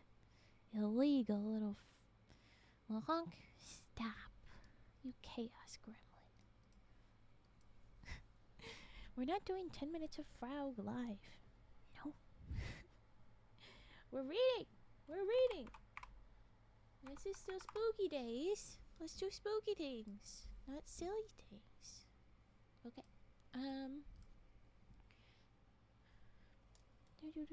SCP-8339. We are reading dice. We are not reading dice. We are now reading SCP. Duh. Welcome back into Plasmic. We did one of the sniffs, not the second one. I don't remember if you were here for that exactly. My brain's not great. We'll do another one too. At the end of this story. Oh, sounds good. Okay, so like I said, SCP-8339, it's all in Braille. Visually Braille. And it says to touch the page to read its contents. So we're going to be clicking each of these things. Now, at the top I see that there's a little content warning info, so I'm going to click that and see what it has to tell me. This is fairly typical for a thing. I mean, did 10 minutes of frog, I'd be bored with it. You will get wooden frog again. You just had wooden frog. I'll do wooden frog again. Gosh, you're all just little toddlers I'm in charge of for a few hours at a time. Jeez. No, we will do more singing frog right at the end of this story, and at the end of the next one too. And I can't lie, a bunch of minutes of wooden frog is not out of my realm of comfort. It's just not what we're doing spooky stories. Come on. You'll see it. You'll see it eventually. It'll happen. Don't worry.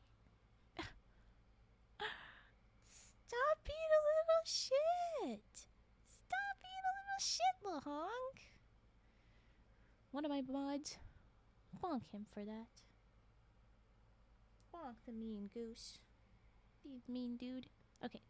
So, but I clicked on the stoink indeed. Okay, I clicked on the little content warning. This is not terribly abnormal for the SCPs. It says, this article contains subject matter related to human conflict, war, genocide, and body horror. Reader discretion is advised. So there you go. Raven says, reader discretion is advised because of those things.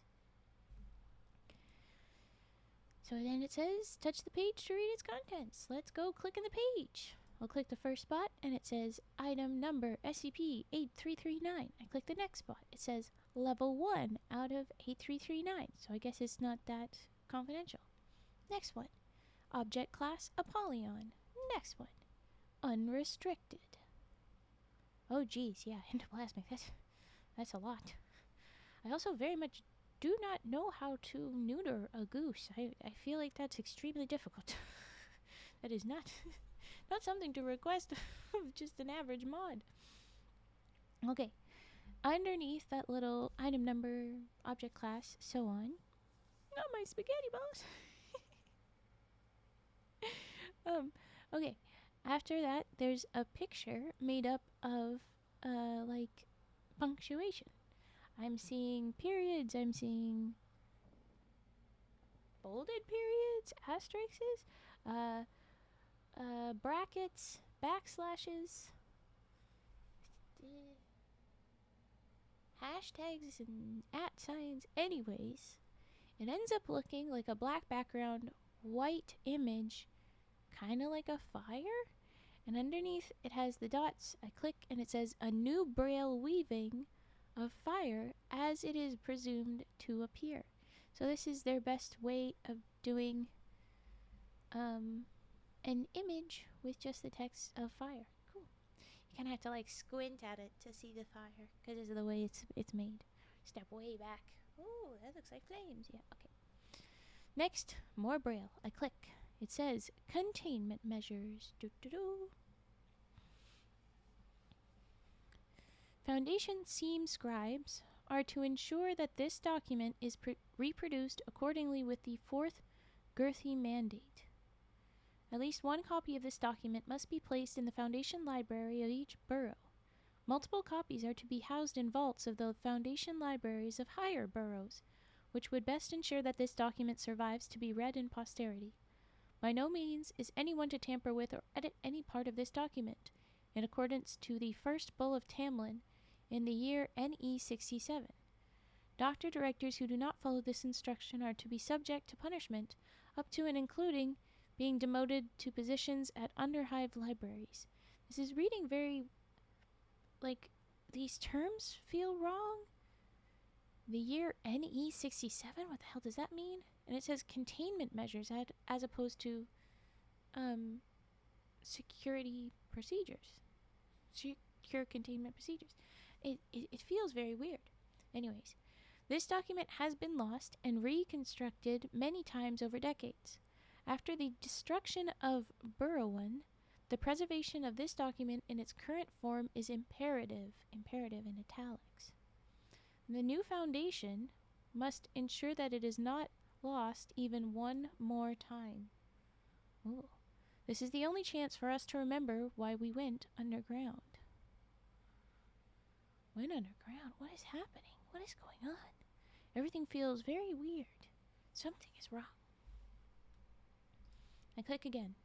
original containment measures. Based on scant recovered documents and oral history, the containment measures for SCP-8339 consisted of the following directives. First, to extinguish or cover up all sources of light in Foundation sites. Ooh. No one was to enter Foundation sites from the surface during the day. Entering facilities at nights when the moon is shining was also prohibited. This was performed as a temporary measure. It failed. Second, to facilitate ways to fight SCP-339. This included up to the use of dark bombs, photophagic firearms, and darkness locks. This failed. Lohunk, you have your own popcorn. Come on. Second, to facilitate ways to find SCP-8339. Oh no, I already read that. Third, to find out methods of living in complete darkness in Foundation sites while we worked out ways to fight against SCP-8339. This failed as well. So now I see why it's Braille. See, there you go. You got your popcorn. Now I want popcorn. God damn you guys. Now I see why it's in Braille, so that you don't have to have light to be able to read it. Fourth, to create a contingency if we could not win against SCP-8339. All Foundation doctors were to repurpose underground sites into burrows. Myco Psycho again! Welcome in, Myco Psycho! Welcome! Snake Raid. Welcome in. Thank you for doing the shout-out cage.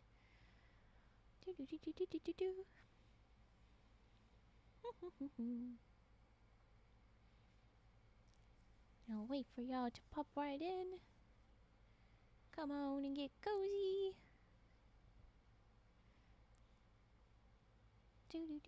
Oh, I'm gonna drink. Okay. Well, welcome in. We're doing pretty good. I'm a little EP. I don't really know why, but I am. Otherwise, oh, dang it, I forgot to do the ad. Y'all distracted me with all the wooden frog redeems. Damn you. I just realized, I was like, yeah, I'm EP. Maybe I'm feeling a little bit better. We're just about 2 hours in, and then I look at how long it's been and how the ads manager is, and it's like, oh yeah, you have to have an ad. I'm like, oh no, damn it. Okay. You can't blame us. You're right. I can only blame you specifically, Lahonk. Gonna get cozy and chill for the night. I've been EP2 today. Okay. Well, then I hope we are helpful and you get all cozy and fall asleep and sleep well.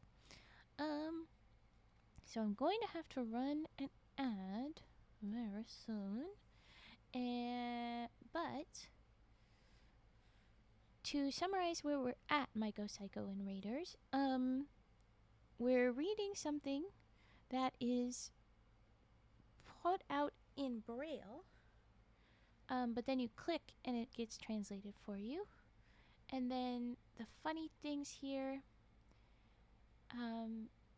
it's referring to old, containment measures and current containment measures, and then there's things that says Foundation, but then things are weird. It says Foundation seam scribes. What the heck are those? And different names, like usually it doesn't say containment measures. It's usually procedures, and it feels something's weird. Something's off. And it implies that this is very old, and we've gone underground and stuff like that. So I'm like, oh, I don't know what's going on. But basically it's in Braille because it seems that to fight against this SCP, we're avoiding any and all light. So of course we'd need a way to read without light. So this is it. It's very interesting. Okay. I think I will run an ad now. And I'm very sorry, but I will. Ouches.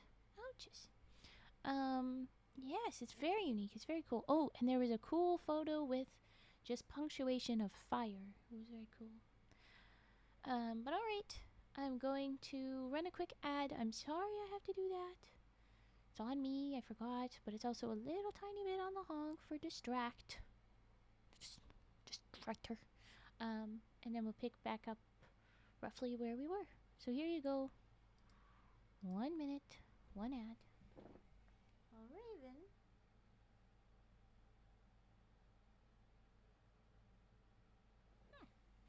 inspected a thing. Little ouchy, but it's gonna be okay. I will be fine. I shouldn't pick at it.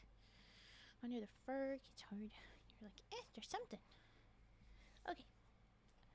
It's always me. Yes, Lahonk. And I think you like that. Be honest, dude. You do. You like being a little shit. You do. Don't worry, it's you. It's Goose. Is the way of the goose. And it's like you could have a little singing goose go honking. And then it would be like, yes, we must be chaos and problems in every way that we have available to us. All I did was redeem Herbert. Right after I said, you've redeemed Herbert too much. You redeemed Herbert right when I said, what have you done about Herbert? Stop. This is not unusual or unreasonable for me to be like, stop. We will get plenty to Herbert. I mean, give me those screech. Okay. We are back from ad. I was just yelling at Honk a little bit. My dinner was kind of small. I'm hungry. Bowl of cereal, bowl of rice, bowl of ice cream. Rice. I'm on board for rice. Now I want rice. I want popcorn. I want rice. I want eeps. Damn it! Okay, I'm gonna get back to where we were. So we were going through the old containment measures, the original containment measures, and it was first to extinguish all or cover up all light. Don't go out when there's light, just no. Second was to use different kind of weapons, and they failed, as well as the previous thing failed. Third was to find methods of living in complete darkness while working out ways to fight them, but that failed. And fourth, to create a contingency if we could not win against SCP-8339. All the Foundation doctors were to repurpose sites into burrows. Geneticists were to find ways to eliminate the ways humans emit light from body heat so that SCP-8339 would not find us. So, hiding and ways to eliminate how humans give off light through body heat? That's crazy. Does that mean that we all have to be like icy cold? Cover ourselves completely in stuffs? I don't know what it'll be. Ow. Okay. The fourth directive alone succeeded. The fourth directive is why we are still alive. Wow. Next section, I click. Turn it from Braille to English, thank you. Okay, description. SCP-8339 is the designation for the entities known in the common tongue as the Luminaries. SCP-8339 are sensitive to all forms of light. They rely on light to tell them where to go and are capable of seeing even the faintest light through walls hundreds of leagues away. I mean, they saw the light humans make just from heat. That's insane. They move at immeasurable speeds and are known to cause any living being they touch to rupture into light in every spectrum. Ooh. In the time of the first Foundation, this allowed for more of them to see you. Any means of barring entry was useless, so long as they detected the light that you emitted. They do not eat, they do not drink, they do not sleep, they kill everything they see. Human are actually slightly bioluminescent too, from electromagnetic fields.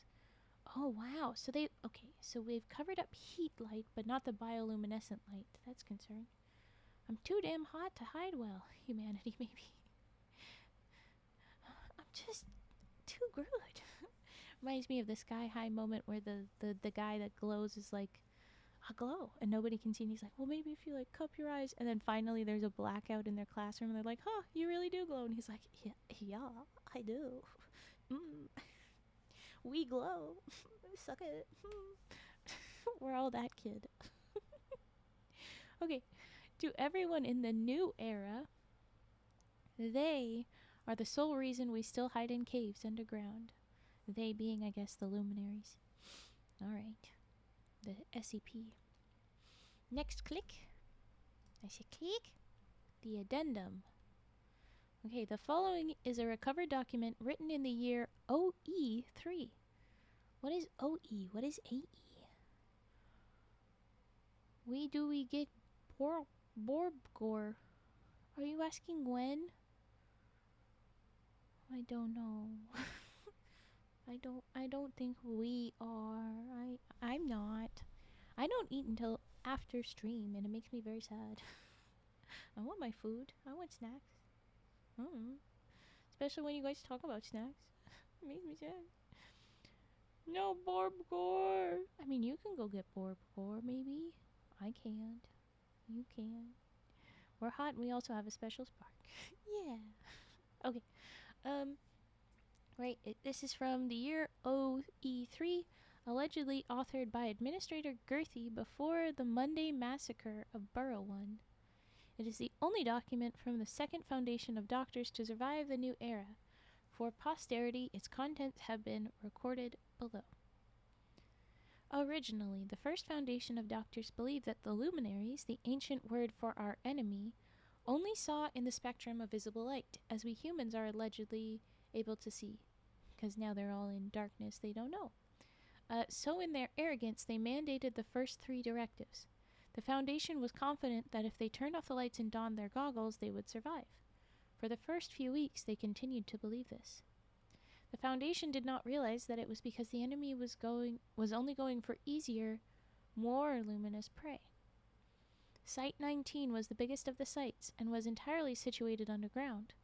Once the luminaries were done in the nearby city of New York, they found the light emitted from the body heat of thousands of people and anomalies alike. Ooh. Site 19 fell within hours. Site 1 had already mandated the first 3 directives to counteract SCP-8339. After Site 19, they added the 4th, and the Burrow Project began in earnest. Geneticists attempted to find ways to mask humans' body heat, and all the while the monsters snuffed out sites all over the world, killing what was left of us. Aww. Borbgor. Yay. And then the geneticists succeeded. Humanity's blood began to run cold. We were effectively hidden from their sight. Oh no, we are cold-blooded! We are lizards. Oh no. We finally retreated underground. We shed our comforts, we abandoned electricity, we abandoned fire, we abandoned light. Then came the age of the burrows, the underhive period, the invasion period, all eroding our knowledge of who we used to be as our libraries were destroyed and we sunk into petty, destructive conflict in the dark. We thinned out the underhivers, and the underhivers butchered us back. What are the underhivers? We collapsed their burrows, and they massacred ours. In these dim years, all we care about is caving in the skulls of our lessers, and we exult in it. But now, ... we forget that the luminaries are even there. Our foundation was destroyed once and rebuilt. Once this war is done with, I have no doubt that it will be destroyed and rebuilt once again. We are merely the survivors of the ends of the world, picking up the pieces. We would put our history here, but we have none. But we will survive, because we are still human and we can still take back what is ours. We die in the dark so that we can live in the light. That's the end of that, and it says, do not revise this document. Any reduction or addition to these contents will be regarded as tampering. Any form of tampering will be met with punishment. Now, turn the page over. And then you have a little button that says, turn the page over or turn the page back. And when you turn it over, it's not in Braille at all. It just goes immediately in. It says, "They won't catch me because I have the same ability you do. You can read old letters too, can't you? So keep quiet for your sake and don't tell them what I'm about to tell you." Ooh, they're seeing in the dark, I think. "You see, I was merely a student when my teacher rediscovered fire." Oh no. "Its brilliance was something I could never dream of. It seemed to glow in the darkness and sway even in the still air. I could see it give birth to smaller versions of itself, throwing them above her like a mushroom woman that throws salt. The entirety of the rock wall behind it was shown to me in ways I had only felt before. And once I saw the intricate details in the At once I saw the intricate details in the stone, the way it can just jut out and recede with not the slightest thought given to its design." "Do you see it, Professor?" I said, solitary in the back of the room. "Do you see what you have created?" "What?" my teacher answered. "What did I create? I cannot see, Talmold." Talmold. Not Thomas. Talmold. Okay. It was then that I realized that I was capable of that my teacher was not, but I did not think much of it then. I lifted a finger and pointed at it, though he did not, of course, see it. "In front of you, there." The fire gave a crackle, and at once my teacher looked straight at it. I could only discern the slightest curve of his form in the dark, but I knew at once that he was fascinated. I was sure he could feel the intensity of its warmth from how close he was, for even I, many meters away, could feel the sudden heat that rushed into the room from my teacher's creation. It must have been scalding. "I have done it," he shouted. He was so delighted then, so full of joy and mirth. "I have done it. I have fire. I have fire. I have created fire."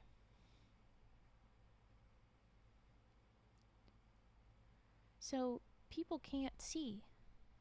It's not just that they're in the dark. He can't even see it all. Interesting. Okay, I was about to join in with my teacher's festivities, make ready to describe the brilliance of the glow that I saw, but it was then we realized that our joy had attracted people to us. The library's guards came in quickly, but at first did not realize what it was that crackled and warmed them so. But they knew enough from what my teacher said that it was what we all, as Foundation doctors, were forbidden to create: fire, light, and within light, death. The guards used their maces to kill my teacher quickly, though it seemed they had no idea what to do with the fire.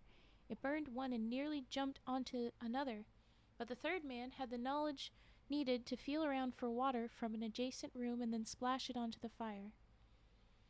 I was so scared of discovery then, thinking that perhaps in the dying firelight they would see me, but they didn't. When I kept quiet, they took my teacher's body and left. It was then that it sunk into me that I had an ability none of them had. Not my teacher, not any of the 3 guards. I could see. I could see light, and none of the lumens had come to kill us. They were gone. It was then that I realized that I now so wanted to see brilliant things again, and see them true. I remember the old books we used to have in the Foundation library. How we could determine detail even though we were meters away. How we could distinguish people not just by voice but by appearance. How we could know what emotions we could show just from the expressions on our faces. Faces. I so longed to see a human face. We still have eyes that twinkle, I thought, and small wonderful ears that inform us of everything around. We still have mouths full of perfect sets of teeth, one above and one below, and a nose that could be both small and quaint on one person and large and aristocratic on another. Most of all, though, I wanted to see the way we could apparently, and then it's got in asterisks, smile. How our cheeks would elevate and our teeth would show and our eyes would shine in only the way that light could show us. Joy, after all, was a familiar concept to me, but I had no notion of what a smile could even look like. But in doing so, I had to do the one thing that my teacher was killed in front of me for doing. I had to make, and again in asterisks, fire. And now the monsters who left us down here could no longer stop me from doing it, as far as you know. So I pored over the books in the library, what remaining ones were there, looking for every single hint I could get of what my teacher so accidentally stumbled upon. Over years I got the gist. You need only 2 pieces of flint or rock, and strike them together. You then had to procure something dry that would, in quotes, burn. In the before days, wood and cloth. In the new era, coal and mushroom fabric. When they created little sparks of light, you were on the right track. I stockpiled what felt like dozens of kilograms of coal and fabric in those days, striking stones together above it in a way that could strike it alight. On the 5th day of my 8th year of my quest, I succeeded. The brilliance, then. The fire I spawned was magnitudes more terrible than anything I had seen with more terrible than anything I had seen with that created by my master. Stinging my eyes and my skin and everything else. It was beautiful, but I could not bear to be close to it for so long. I fell back screaming, trying to get the warmth away from my skin, wondering why it felt as if my entire body was melting away. My master's fire could not have compared to mine. Sorry. It's like handwriting, it's a little scribbly. So my brain's not jumping on it as well. I felt like I was, and then ...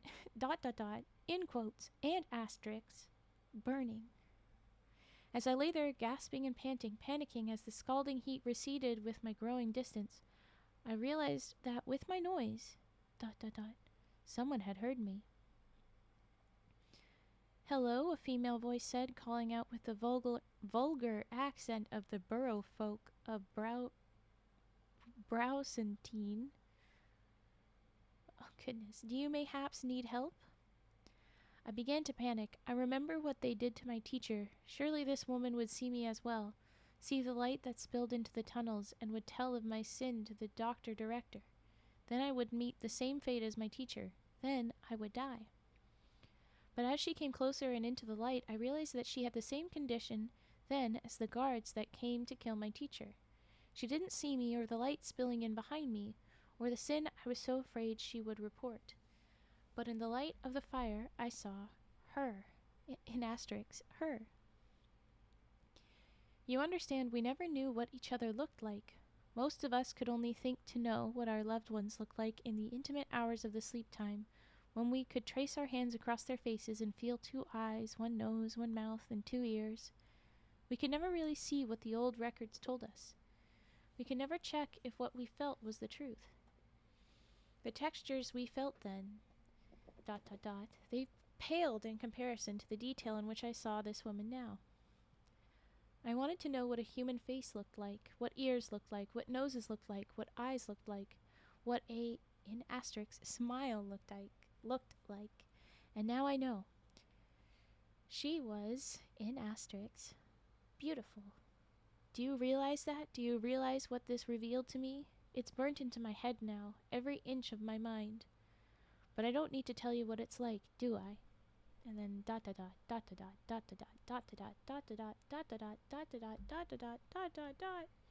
and then it says, feel your own face. And as I scroll, it's weird. It's a blurry photo, and then it's a photo out of all of the... Oh, weird. It's a photo out of all of the punctuation. And it looks like a... you have to squint a little bit to see it sometimes, right? So it looks like a face. Looks like smiling face, but bald head, deep, dark eyes, deep sunken in eyes. The ears don't look like they're separate. They look like they're kind of attached to the skin. I don't really see a nose. You can kind of see the neck and shoulders a little bit. And then the smile. The teeth look a little bit like they're rodent teeth. The way the teeth go down. So this looks like a rabbit person a little bit. And then a little thing at the bottom. We've died in the dark for so long. Shed your chains. Let's live in the light. And that's the end of it. Ooh.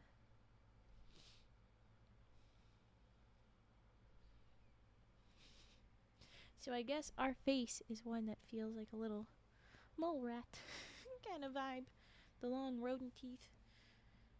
The very bare head shape. seems. It's hard to know with a little detail. But okay, that was SCP-8339. Ooh. I'm just done. Let's scroll. Yeah. Alright. Okay. With that, we're going to go back to our triggers. And I'm going to do the ones that I hadn't done yet because I'd already done some of them. We start with sniffs. Come on. There you go. Alright.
Okay, those are sniffs.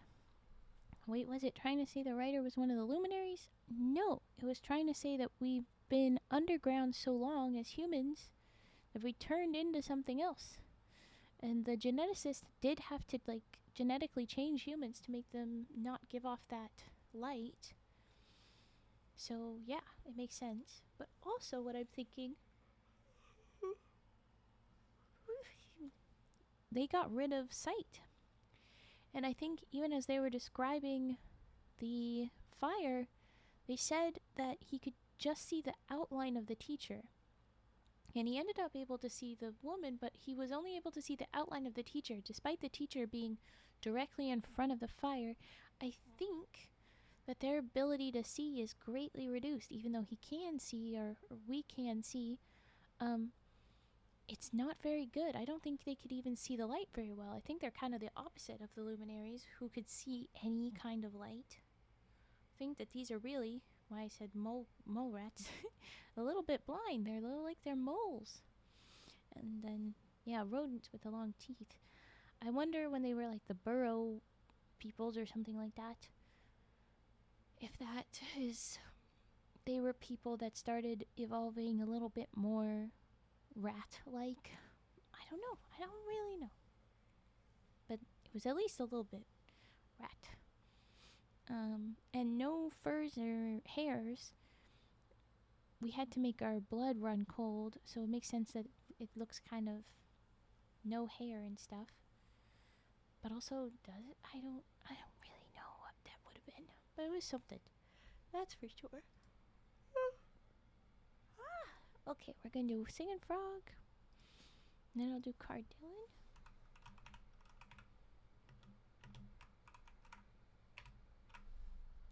Get over here, Herbert.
No, not 10 minutes of Herbert Merbert Sherbert.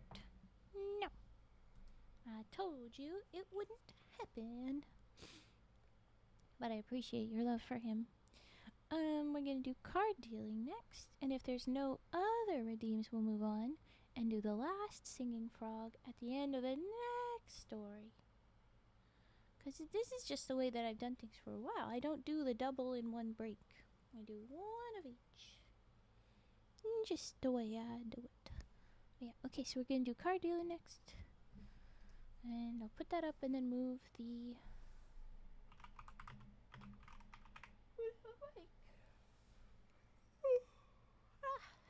Ooh, singing bowl. Okay, we can do that. Let's do card dealing now because that's what I've done. I'm gonna mute and move though.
Back and then we're gonna do singing bowl. Hold on.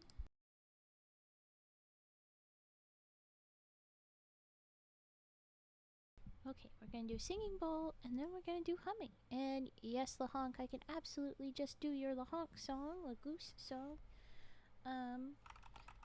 But do you want me to do just that one first? Because I usually do a little bit of a couple songs at least. If you want me to do the whole time, just Goose, I'm sure I can do that. Or we can do one and another. Alright, singing bowl, here we go.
Now is our singing bowl. I will not do all of the songs, but okay, I'll do a couple of them. We'll start with the goose.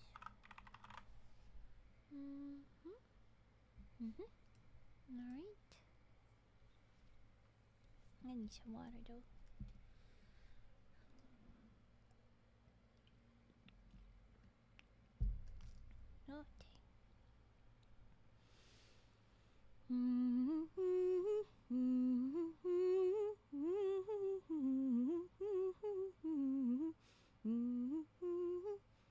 Oh, why my brain just...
Sorry, my brain just evaporated.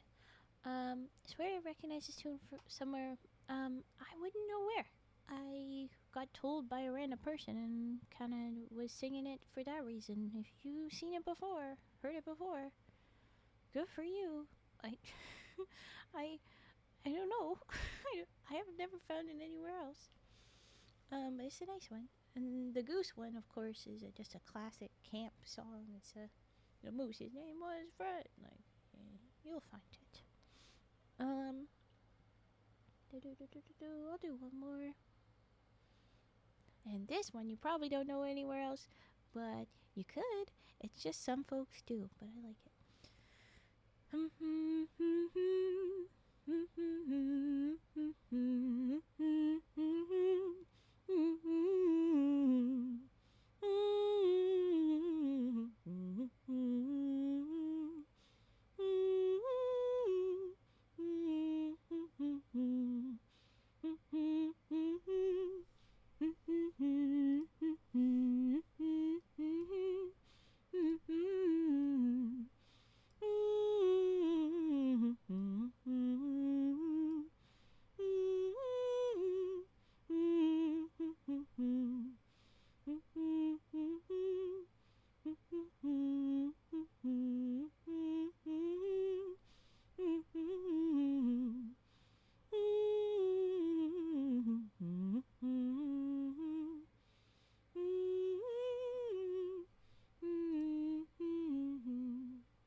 fast little doodle. We're gonna move on to our next story, and then we'll have Herbert. We will have Horbert again. I will not keep you from Horbert. He is liking the attention, but his little ridges will eventually get worn down, and I'll have to replace Horbert. Not anytime soon. No, you're good. You got still very strong little ridges. Very good. But, okay. The next story is SCP-8876. 8876. And I'll get that up. Here we go.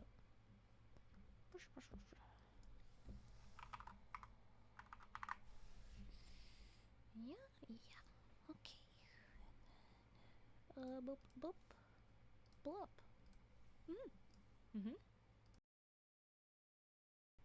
Yeah. Okay. Oh, adjusting. Okay. So the next one doesn't seem all that long. You won't be separated from Horbert too long. Hello, flaming potato. I had to say it because that just sounds like such a fun name to say. Welcome in. Yeah, story time. Spooky story time. But yeah, we're doing SCP-8876, and we just opened it up. Like, I haven't even read it besides the title yet. So, perfect timing. Very good. Let's jump in. So this one has the exact same weird little classified by authority of SCP Foundation Overseer Council, and I'm fairly confused. Since when is this normal? What is this? What's happening? Why? Huh? But anyway, it is there. It's the exact same thing. I'll say it quickly. It's got the logo and the little itty bitty mini logo in the bottom corner. Classified by authority of the SCP Foundation Overseer Council, this document and all associated documents are the property of the SCP Foundation and are subject to the classification requirements and restrictions therein. This document may or may not contain lethal non-active defense measures. Attempting to access or disseminate this document without proper and sufficient authorization is punishable by death. That felt very half-assed. Side effects may include muttery. But I like it. Same authorization number and token. I think it looks like it's the exact same. 858102DD28 and token 1D1473DE6. I think 3. I can't be certain, but it looks like it's the same. And now we jump in. Item number 8876, Level 3 Confidential. Containment class safe, disruption class VLAM, risk class notice. And this says Silverstone pork processing. What? It's under the picture for, it looks like, it looks like it would be a slaughterhouse or something. There's a big building, and then there's a couple little ramp type things, which could be like little animals conveyor belts, possibly. But it's all pretty far away, and there's some shrubbery in the way. It's dusty, sandy around here. Looking a bit like there's some dusty little sand dunes going on, and tracks through the sand dunes, you know, a little four-wheeling, driving around through. And telephone wires, too much in the foreground to see too much of the details further away. But yeah, it does just kind of look like a slaughterhouse. So, prepare yourselves to be talking about that. Oh, and it's another sunny, bright, blue skies day. There's some clouds, but it's a very nice, pretty day in our deserty little area. Very similar to the last one that had the weird thing. It's interesting. Okay. And it opens with a notice. It says the following documentation details an ongoing investigation. Information within may be subject to change or considered out of date until a new iteration is reviewed and authorized for publication. Good to know. Ooh, sorry, I read ahead. Stop doing that, Raven. Okay, special containment procedures. Entry to Silverstone pork processing has been barred. Companies contracted to the plant have been informed of a large-scale U.S. Environmental Protection Agency EPA investigation that will disrupt distribution and are encouraged to seek other businesses for their needs. I wish they said for their pork needs. But anyway, okay. The Foundation's Department of Dissolution is currently overseeing the process of shuttering Silverstone pork processing and project a successful clearing of the plant for demolition within 3 months. Well, all right. In conjunction with the United States federal government, the physical and informational remnants of Hadley, North Carolina, have been destroyed. What? An ongoing amnestics effort is being carried out to remedy the families of those affected by SCP-8876. Well, what the heck are we talking about? Well, I'll tell you a description. SCP-8876 is the massacre of all 5,382 residents of Hadley, North Carolina, which occurred on the night of 2024-8/01, which implies to me August 1st, 2024, within the confines of the nearby Silverstone pork processing plant. So somehow all the residents went to the pork processing plant and got massacred. What the, who, what, why, how? Okay. SCP-8876-1 refers to the remnants of SCP-8876, an assemblage of human viscera that was found littering the property following the incident. While the majority of SCP-88761 refers to the mass of non-anomalous remains found within the premises, a number of pallets stacked with individual factory-sealed packages containing the detritus were also found inside the plant's packing and distribution area.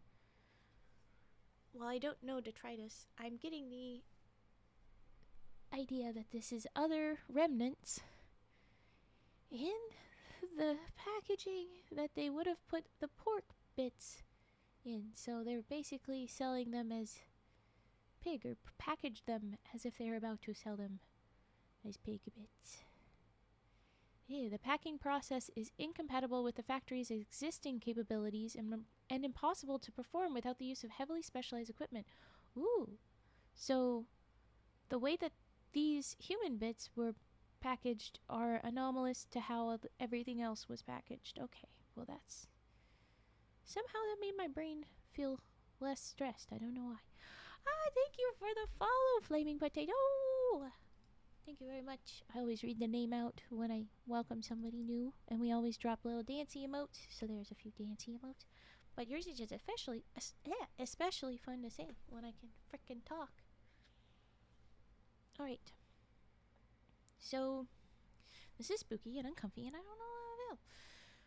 But alright. The means by which SCP-8876 occurred are presently unknown and subject to an ongoing investigation by the SCP Foundation.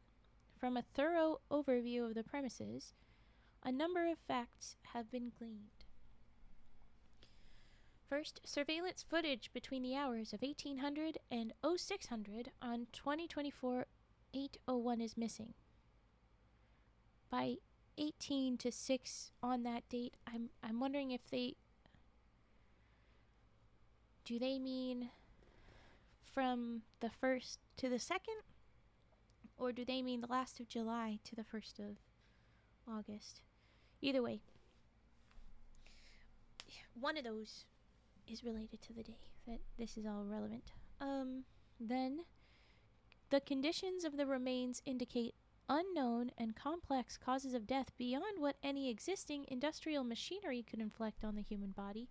Well, the packaging being obviously anomalous kind of implied that that would be as well, but oh boy, okay.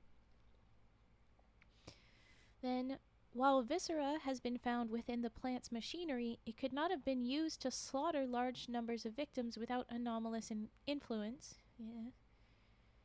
And the victims, the 5,382 residents of Hadley, North Carolina, included all of Silverstone's ownership and workforce. Damn. And finally, livestock sourced from on-site storehouses were loosened from their pens and were roaming the premises at the time of the Foundation's arrival. Well, good for them, at least. This does sound a little bit like a, what do they call it? Environmental terrorism is the term? You know, it sounds like it's someone that really cared about the animal doing a good life and didn't particularly care about the people. But, hey, I'm glad that the animals weren't also killed. It could have been everything, everyone. Alright. While a premeditated element in SCP-8876 has yet to be proven, the possibility of such has called for the attention of the Foundation's Department of Anomalous Crimes to jointly investigate. Yeah, I would say that it probably is. The Silverstone pork processing plant has been declared an anomalous crime scene. Yeah, I'd agree. It feels like this was planned, even if we can't prove it yet. Alright, Addendum 8876-1. Investigation. Following the Department of Anomalous Crimes' initial survey and containment of Silverstone pork processing, efforts were underway to investigate SCP-8876. Current activities include evidence collection, scanning for anomalous residuals, and trauma analysis to ascertain the various causes of death. Over 800 carcasses have been positively identified, all mangled beyond recognition. I think you ought to say corpses, but I don't know. Anyway, efforts to reveal possible inciting incidents for SCP-8876's occurrence have failed to produce notable information, including investigations into Silverstone's workplace logs and its employee backgrounds. On 2024-8-6, instead of 06, that makes me question things, but assumedly this is August 6th, 2024, DOAC Unit Director James Barnes's personal request for the use of investigators with psychic capabilities was approved by Overwatch Command. Detective Allison Presley was shortly onboarded to the investigation, chosen for her prominent position at the Foundation's Consultation Committee and her experience with extrasensory animal communication. Ooh, able to talk to animals. Maybe. Trained students of this discipline are capable of retrocognitively, quote-unquote, viewing a simple organism's memories through touch. Does that mean you can... Even a carcass you can get that out of? Ooh, that would... Oh, ew. Your work must suck. But okay. If it was like, I can only talk to the animals, and that's, that's something. But, like... they'd employ you on all of the dead bodies. If not, that must be no fun. Okay. Viewing sessions with SCP-8876's possible witnesses is scheduled to begin shortly. As far as I'm aware, there are no witnesses, except for the animals, maybe, but okay. The following is a transcript of surveillance footage automatically recorded from temporary Site 8876's analysis room on 2024-8-7. Assumedly August 7th. Okay, here it is.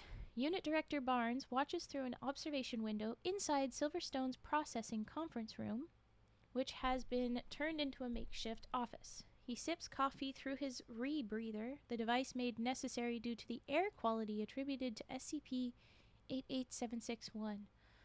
Oh, yeah, there's so much remains. I didn't even think about it. Ugh. Detective Presley is inside the observation chamber, placing her hands atop a pig. A live pig? She ceases her technique and emerges from the chamber, clutching her head. Barnes: problem? Presley: compound.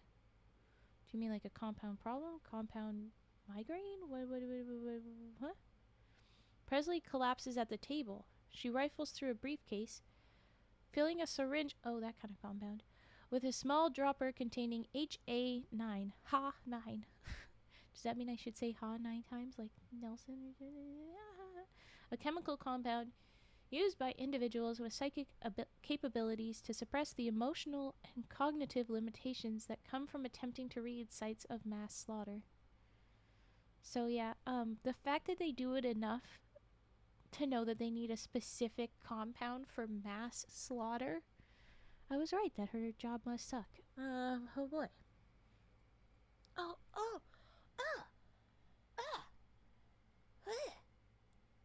I don't like this.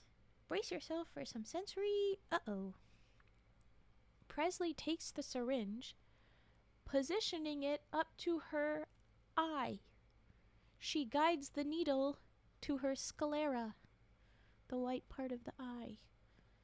With a push of the pump, Presley injects the suppressant into her right eye. Her breathing accelerates. She prepares to do the same with the left. Barnes says, "I just need a statement," and then Presley interrupts, "Don't talk." Presley exhales as she injects the compound into her left eye. Presley, "Fuck that." Barnes starts writing on a clipboard. Barnes then says, "Still gotta put something down." Presley says, "Hell. Absolute hell." In quotes. She said it in quotes, so I guess maybe the pig told her hell. Absolute hell. Since when do pigs have a concept of hell? I don't like it. Let's not put our morality onto poor little piggies. Okay, the following excerpt, because now we're outside of that, following excerpts are abridged descriptions of notable retrocognitive inferences from SCP-8876 viewing sessions, composed and interpreted by Director Barnes and Detective Presley. Okay. Subject, POI 88760573, adult male swine. Wow. Description. Presley places her hand on top of the subject's head.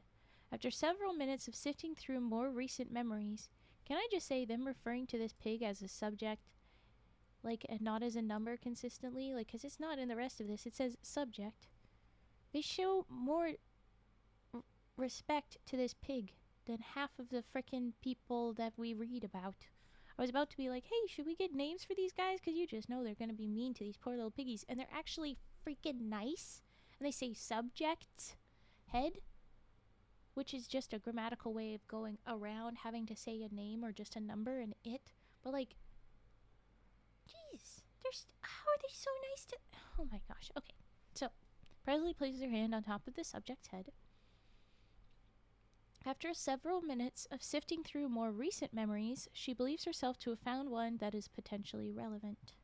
Presley describes the subject leaving its pen, their pen, his pen, yeah, fine, alongside dozens of other pigs and venturing out into a sprawling industrial area. Presley's descriptions are muddled due to the limitations of animal recall, but she cannot connect it to a location within Silverstone Processing. She notes a sensory issue similar to that which prematurely ended her first viewing attempt minutes before. Presley cites an overwhelming amount of noise surrounding the memory and interprets it as both industrial and human in nature. Due to the use of suppressing compound, she does not cease viewing. Minutes later, Presley finds another relevant memory. The subject, traversing the sprawling factory landscape, is surrounded by rows of large enclosures, stacked atop one another. Undefined figures reach out from these enclosures, which the subject attempts to avoid. There is the sensation of a hand tightly gripping the subject before loosening its hold. The noise permeates through this time, Presley interprets it with clarity as the sound of human voices panicked and screaming. Yeah, I think she notes a vivid image. Each enclosure is filled to its limit with humans. So who she discerns have been stripped of their clothing and laid on top of one another to maximize space. Ugh. Some are covered in their own waste and fluids, while others lay motionless at the bottom of their cages. The sounds of panic surround the memory, voices crying out in pain while writhing against one another. Their calls are rendered unintelligible from the subject's perspective. Presley then notes a small, fleeting visual of the subject staring into an empty enclosure. The cage slowly begins to fill itself with human-shaped figures who manifest between the bars one by one.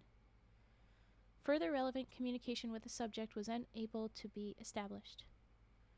So they couldn't pull off more than that, but basically these humans are appearing out of space into the enclosures, stacked up on top of each other, so crammed in, but stacked up. And they're all stripped of clothes for whatever extra reason for that.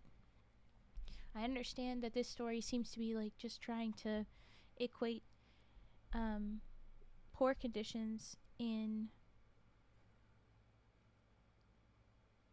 food rearing to like how that would be on humans, but I feel like the clothes things, that one I feel is a little bit off, because like the animals don't wear clothes. You don't have to make them naked.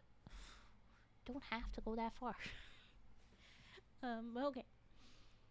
Next, subject POI 88761123, another adult male swine. Description. Hello, DJ, welcome in. We're reading a very messed up story about pigs escaping a slaughterhouse where the entire population of the nearby city showed up and are getting massacred. So, switch. Yoda, late to Raven's stream I am. No, you're not late. I don't keep attendance frigid. I'm never going to. Brought a late pass, don't worry.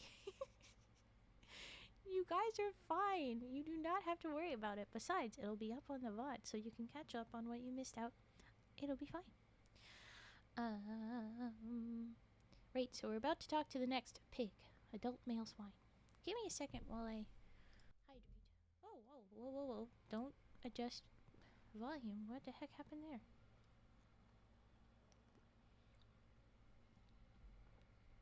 Okay. Here we go. Description. Not of the subject, but of the whole interaction is where we're at. Description. Presley recovers a memory of the subject watching a large piece of machinery with several other swine. She adds that the vividness found within these sessions is not typical of ordinary animal recall. From the brief visual, Presley is able to interpret several characteristics of the scene. A cage, possibly an enclosure as seen in the previous session, is dumped from above into a machine topped with a large funnel. An indiscernible amount of human figures fall into the machinery. Dozens of these machines form a production line, each funnel being filled with cages of victims. One victim attempts to pull themselves and another figure over the edge, briefly clinging to each other before being pulled back down into the mass of bodies. On another machine, two other humans are engaged in conflict, wrestling each other for a grip on the funnel's edge. The conflict sinks into the sea of flesh when one latches a finger into the other's eyelids and begins to pull, tearing the skin. Ow! Why are we attacking our eyeballs so much? You're so mean, storyteller. You're hurting me. The vivid sensory. I don't like it. You did very good, though. Good job. A series of short, subsequent memories were also collected. These include the subject treading carefully over a floor lined with miscellaneous entrails, so much so that the tiling underneath cannot be discerned. Human victims suddenly manifesting on a rack of hooks, each hung from their Achilles tendon as the rack moves deeper into the factory, because pigs are hung by their feet. Oh, I don't like it. A breaking saw lifting itself via an invisible force and severing the nose of a human figure. Why just the nose? Oh, are pig snouts like they're totally a delicacy, aren't they? Oh no. I don't like it. Okay. Presley makes note that these memories were surrounded by clear and prolonged feelings of fear and agitation on part of the subject, possibly towards the victims. She emphasizes the feelings' intensity as extremely uncommon compared to usual animal aggression. At least the hooks weren't rusty. Yeah. The fact that we're emphasizing that this isn't normal, are they trying to say that this might have been like used to be a human, became a pig kind of moment, or what? I don't know what they're trying to imply here. Was this just an extra smart pig? What are we doing? Okay, next up, subject POI 8876001212, adult female swine. Actually, Frigid, we don't know if they were rusty. Oh. Okay, description. Presley hones in on the sensation of scalding water causing the subject to flee and interprets a memory.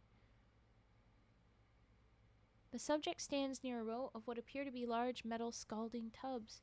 Though they are slightly out of perspective, Presley uses sound cues to determine that unknown objects are rapidly falling into the tubs. There is a resultant sensation, a splash of boiling water. That's why our piggy felt that. Oh. Thank you for the follow, Terrific. Terrific? Ha ha ha. I like it. I like it. Welcome in. Let's have some dances. Dance, dance, dance. Whenever someone's new, we drop some dances. So people drop some dances. Thank you, Fat. Okay. Presley then senses the sudden feeling of being crushed by a slick, wet surface. As the subject writhes underneath this surface, she realizes that this is likely human skin, burned and boiled beyond recognition. The sensation is described as a complete absence of body hair, with the flesh sloughing off into the subject's body as it tightens its grip. Oh. Yes, new followers get dances. We've been doing that for a little while.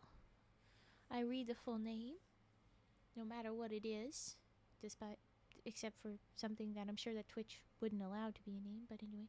And little dances.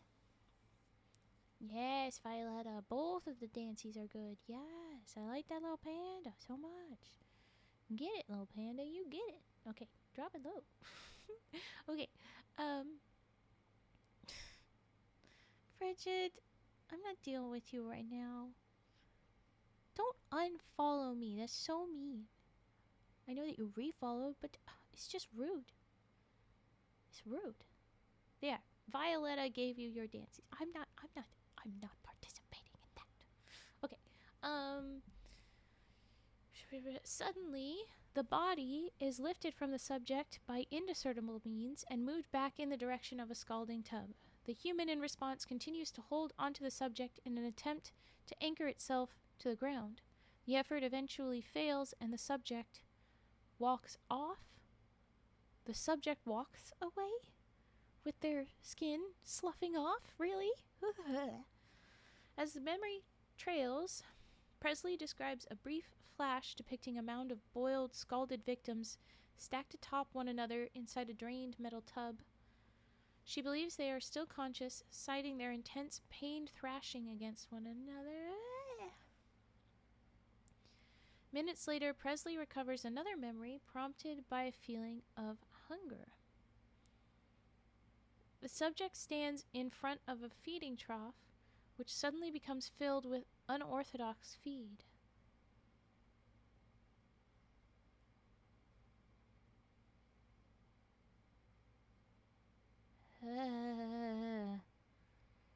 You can see where this goes. I'm sure you've talked about, or you've heard about pigs and how they do be hungry folks. Oh boy. Oh, nice wrist. That's pretty good. That's damn near perfect. Well, damn near normal people's perfect. Mine's 110, but okay. Minutes later, Presley recovers. Yeah, feeling of hunger. Unorthodox feed. You ready? Presley is unable to discern exact details, but can recognize the texture as soft, bloody byproducts. She ends the session prematurely due to being hit with a variety of strong, gustatory sensations, and leaves the observation chamber to expunge herself, aka she's freaking vomiting as she exits. Next, this is a quick interview log, I guess, here. Presley leaves the room and takes a seat at Barnes's desk. She places her hand on her head. By now she has analyzed nearly 30 pigs. Presley. Christ. Barnes. Any insights? Presley. I don't know. I'm thinking. We have to look at the scale here. This was an entire town, and going off those memories, I can't rule out whether or not this was consensual on the part of Hadley, North Carolina. I can't imagine it was. Barnes. You're out of your mind. Presley. It's happened before. Cult sacrifices, mass compulsion effects. It's important to consider. I don't think this will happen, but okay. Barnes. The victims were clearly moved to the factory and tortured against their will. Why fight back if they were willingly acting out some ritual? Presley. Instincts over ideals, maybe. Regardless, even if the town had no say in the matter, something did. If you trust the memories, and I'm not saying to take them as gospel, the way the victims were manipulated through the machinery moved from one point to another, there was a consistent force at play here through all of this. Barnes. Pigs, maybe. Use the pigs to do it. Presley. Couldn't have. Would have sensed that. These pigs had little agency beyond what a pig is ordinarily capable of. Except in one area. Barnes. Emotions, you said. Presley. The surrounding flurry of emotion is the most verifiable part of any memory. That was the closest I've ever felt to hatred coming from an animal before. Aggression is common, but hatred is human, and it seemed to be directed at the victims. Visual recall is never this consistently clear across the board for every subject. They were fixated on them. Barnes looks at the observation chamber. An untested subject stares. So one of the pigs is staring at him, I guess. Barnes. I was also thinking about activists, maybe. Some fuck making a statement about animal cruelty or whatever. Presley. I considered that, but of the 4 known groups of interest primarily concerned with animal rights, none of them have displayed retaliation on this scale before. To carry out this murder specifically requires extremely potent anomalous capabilities. The Foundation would have already documented someone with that kind of power. Or not. Maybe they're smart. If there is a subject, they're not running around with anyone we know. If there is a suspect, sorry. Barnes. Pigs don't wake up and suddenly learn to hate. Presley. It's not hatred, but... I agree. Something must have triggered genuine emotion in them. It's impossible for it to be present in every subject we view under ordinary circumstances. Presley sits in silence, thinking. Barnes. This just might be one of those things, Presley. Barnes. One of those things no amount of detective work can explain. Thousands died, just because. You're trying to explain away the anomalous, and I think you're suddenly uninterested in that suspicious. Presley. I'd like to think my work isn't entirely pointless. Barnes. I see the logic, just throwing it out there. You wetting the eyes again before we get back in? Presley. I've got a few hours before the cool down. Barnes. Good. Only 1,798 pigs to go. Let's check the numbers. 1,798 versus nearly 30 pigs. So there's definitely a lot less pigs than the humans that got killed. But let's find out more. And now we're back to interviewing our piggies. Next. Subject POI 8876 1438. A male suckling. So a little kid. Description. Presley follows a feeling of nourishment to its source. She relays a scene. The subject, alongside several other suckling pigs, drinking their mother's milk. Oh, good night, DJ. Eat well. Take care. Someone tuck DJ in.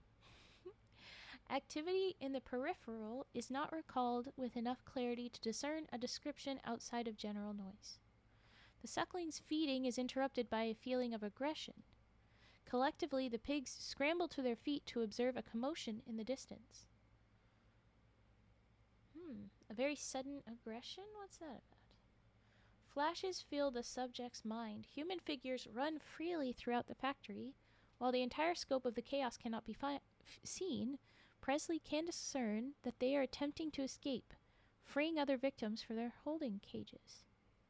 The suckling's mother squeals towards the group of survivors and charges towards them.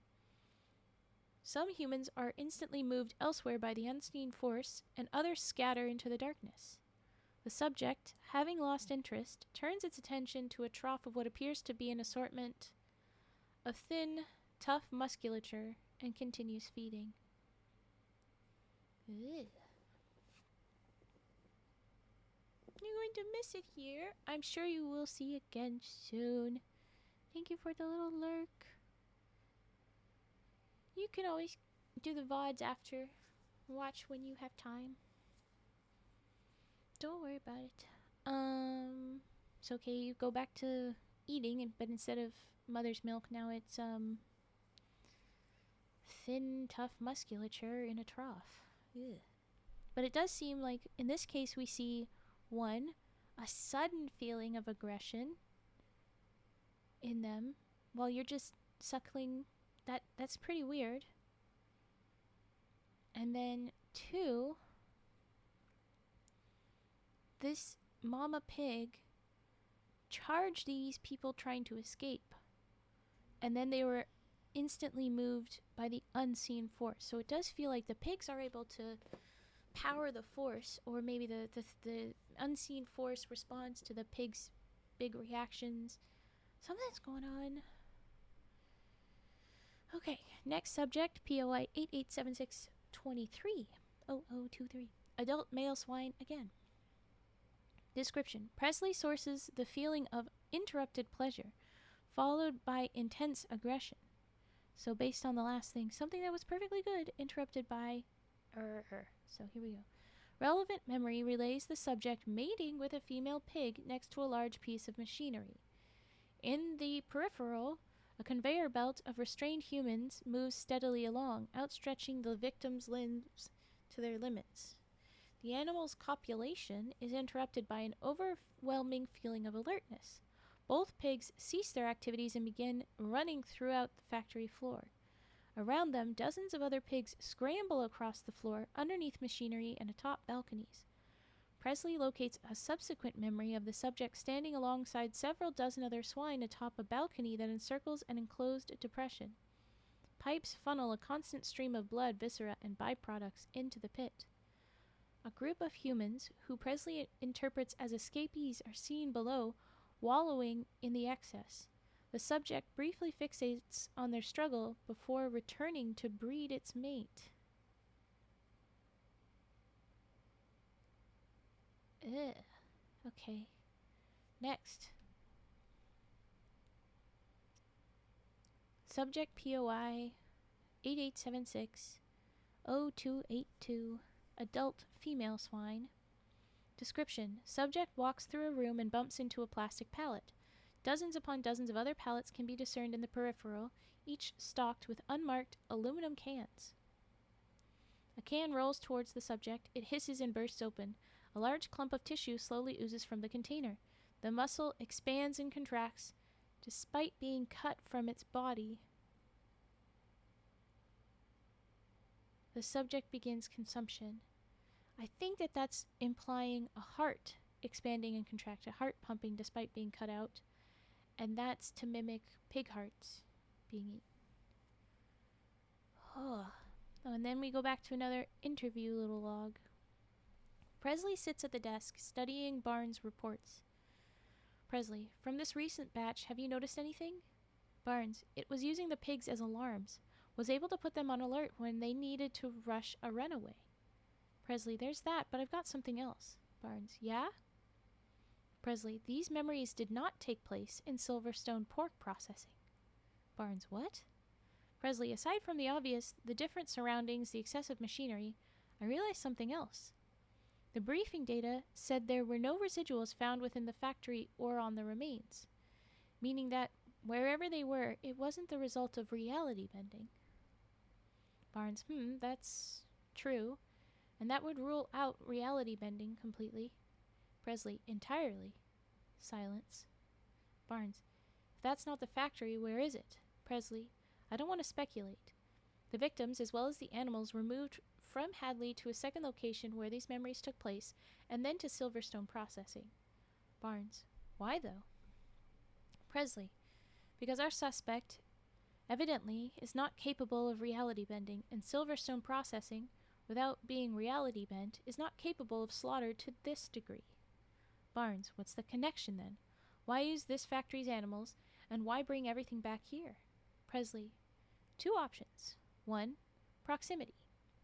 It could have been the closest cluster of animals that the suspect could have used to act as extra eyes. Or 2, Silverstone processing was all the suspect knew, evidenced by targeting Hadley in the first place and then returning the victims here. Makes even more sense if you read this as making a statement, a retaliatory statement. Ooh. Barnes, employee in an episode maybe? Sick of seeing the loss of life day in and day out? I know that type of distress can trigger anomalous activity. Presley, perhaps, but still, this would be a wildly calculated and prolonged move to make, even considering mental state. I don't think it's unreasonable to think whatever caused this emerged from the plant in the first place. Think egregores? I don't know.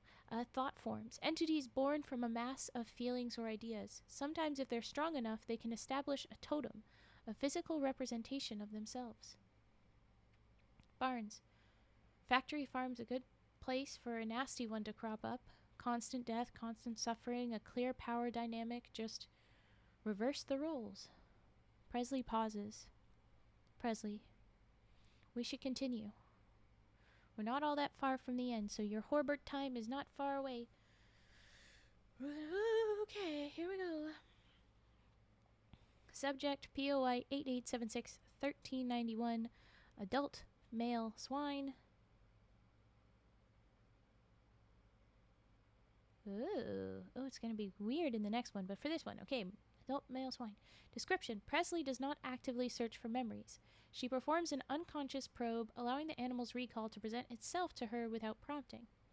After a half hour of various sensations, feelings, and brief visual recalls, she discovers a relevant memory taking place sometime prior to the SCP-8876 incident. Finally, something from before. The subject moves inside of a crowded enclosure, cramped against other warm animal bodies. Presley is able to source the enclosure to the ones present at Silverstone Processing. The subject steps atop a smaller pig to get to a nearby trough of water. Yeah, move, little runt. It continues to apply pressure. Oh no. It continues to apply pressure until the sensation of the suckling writhing underneath gives out. Oh, that poor suckling. As the subject drinks, Presley is presented with a prolonged flurry of visuals. There are scenes of intense slaughter, swine carcasses being chopped by machines in an assembly line, bodies strung from hooks, factory workers sitting at a table and unpacking pork products they brought home from work. Ooh, how do you see that? The string of visuals continues, accompanied by feelings of increased aggression. They transition from the realities of the factory process to grotesque scenes similar to those observed in previous sessions. A collection tray of human intestines, carcasses that have been plucked entirely clean of their internal organs from the neck down, a pile of naked writhing humans wallowing in a pit of filth and viscera. Presley seizes communication. She repeats this process on the previous subjects and recovers similar results. So she's found now, with this one and double-checking the previous ones, that there was something, while you're doing whatever you're doing, inserted into their minds. Because this pig had no way of seeing a family come home with pork products when they get home. Like, home from work. That pig wouldn't have seen that. So something's inserted these images as they're drinking. Now the next one, subject POI 8876-1948, unknown. We don't know what this pig is. What do you mean we don't know what this pig? What? Description: Presley places her hands on the subject, attempting to repeat the above process. She cries out and removes them almost immediately.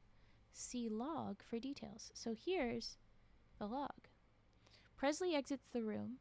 Subject POI 8876-1948 stands idle in the glass chamber. So that pig's just hanging out right there. Barnes, compound wear off? Presley sits down. She is visibly shaking. Barnes, Prez? Hold on, I'll get you more. Barnes holds the intercom down to signal for another batch of HA9 suppressant. Barnes, hey, detective's at her limit. We need another batch. There is no response. Barnes presses down on the intercom again, signaling for standby. Barnes, team, this is Director Barnes. Please report that you are on standby. There is no response. Presley, Jim, the compound hasn't worn off. I need a second. Barnes, what's wrong? Presley, I couldn't read it. Barnes, what? Presley, that's not a pig. Presley and Barnes disappear.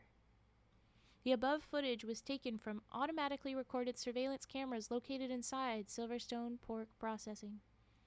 Analysis of corresponding footage from around the scene of SCP-8876 later revealed the sudden disappearances of the entire research team, alongside the corralled swine just seconds prior to the above footage.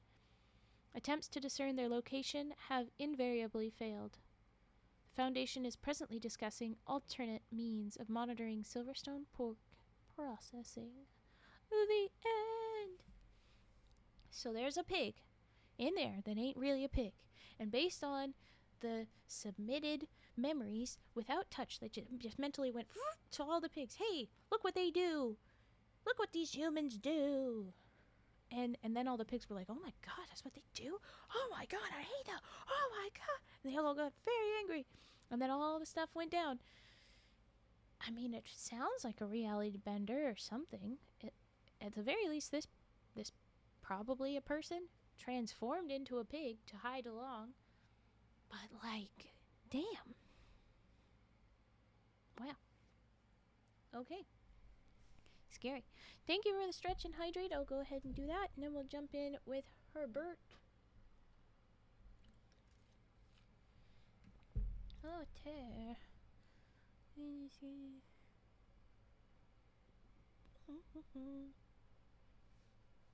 Yeah. All right.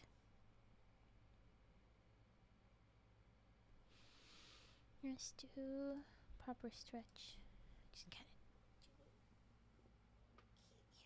of big stretches. Oh, the little waddle. She doesn't know how to respond to me leaving frame. I'm back. I'm back. Okay. So silly.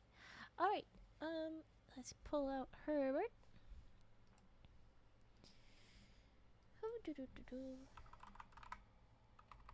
Not sinning, singing. Although I think sinning has two ends there. I don't know. It wasn't that. It's singing frog. There you go. Yes, he will sing, and it will be cozy. Come here.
And yours are Herbert. Alright. Well, that was the only trigger that was redeemed for right now. If there's nothing else, we'll go to our next story.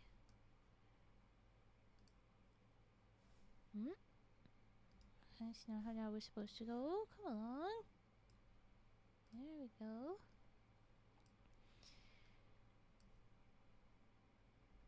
This one went fairly long.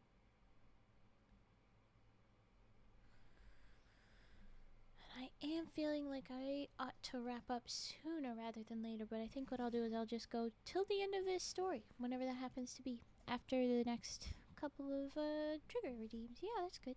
Okay, so Comb Twing and Comb Twing and then page flipping again. Page ruffling. Okay. We can do that too. And okay, we're doing a lot now. We're just a bunch more and a bunch more and a bunch more. And Andy, you were asleep, but now you do everything right now. Okay, well here we go with Comb Twing first up.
There's our Comb Twing. Mask, you are not late. You are fine. It is fine.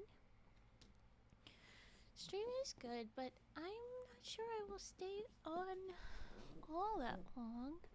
I'll do the one more story, and I guess that will take a while to read, so never mind. But I am tired.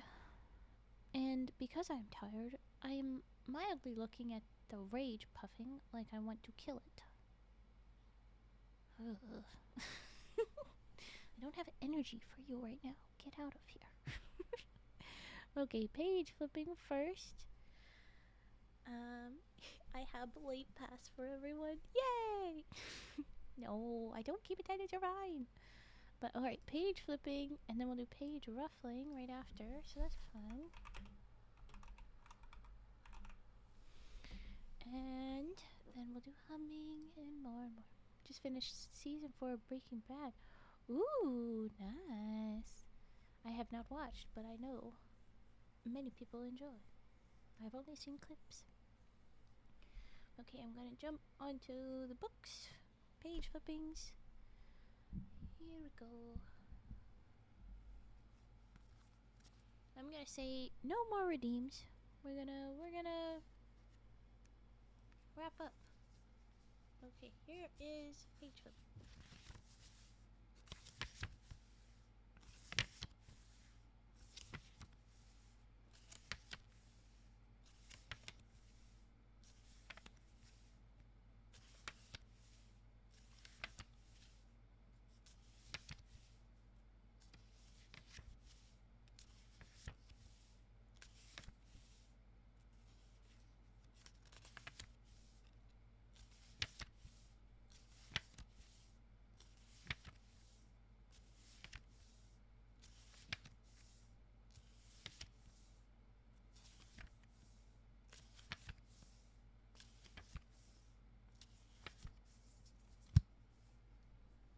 And now the big fluffy book.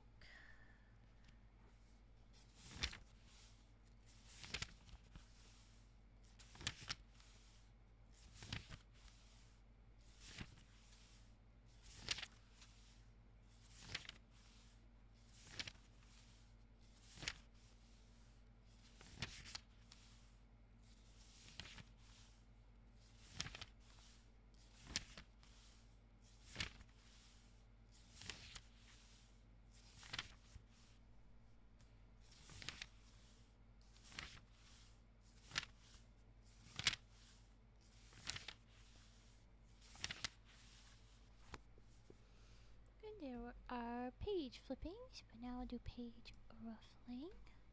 And yeah, no more Herbert singing sounds, at least, until tomorrow. That's all. Tomorrow's stream, and you'll get it back. Go. A little book first.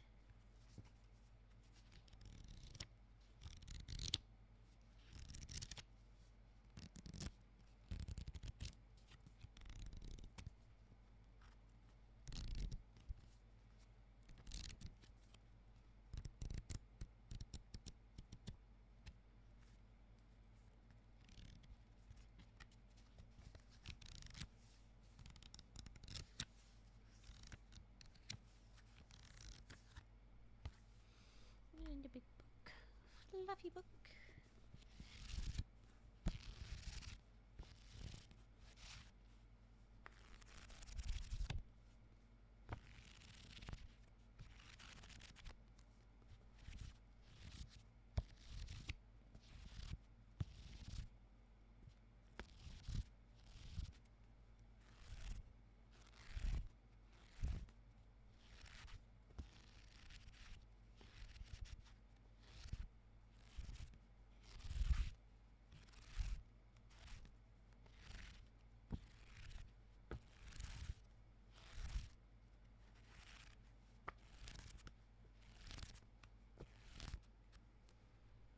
Alright, there was our page ruffling. Oh, itchy eye, itchy eye.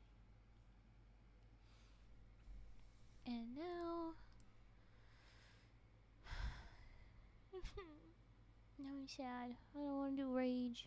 I don't want to rage. I just want to eat. I'm too tired. I don't want to rage.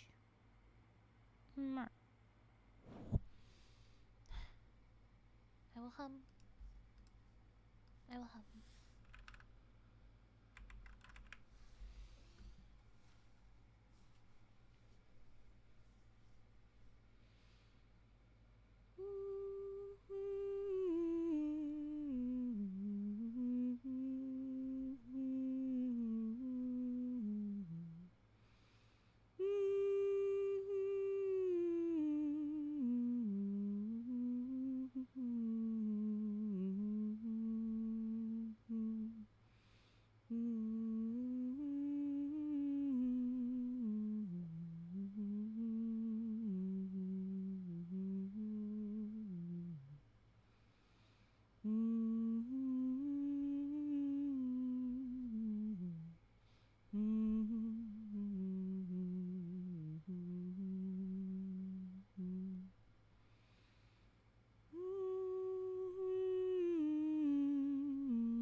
Alright, there was lots of humming. No, you did not miss rage puffing. They're just being little shits, as they do.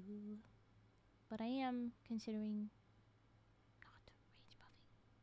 No, it is not easier to rage puff when I don't want it to be there. I don't want it to be there because I am tired. That's all. That's all.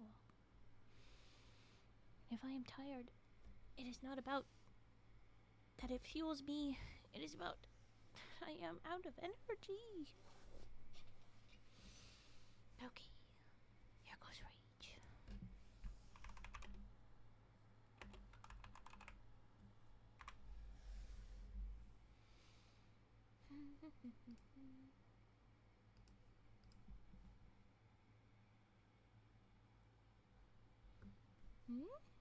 Favorite rage past 3 hours, maybe that's really wrong. Really, truly, I don't think I could do 3 hours. For one thing, I would start saying very intelligible words. It would no longer be unintelligible. It would be very intelligible. Okay. Raging, raging, raging. Oh boy.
Go 1 minute. And I didn't say never. Very hearty slap to the desk. I didn't say never. Because I tend to do the well, I never. I didn't. Can I sleep now?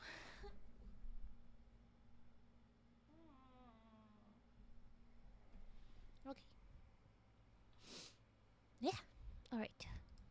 Last story. Dun, dun, dun.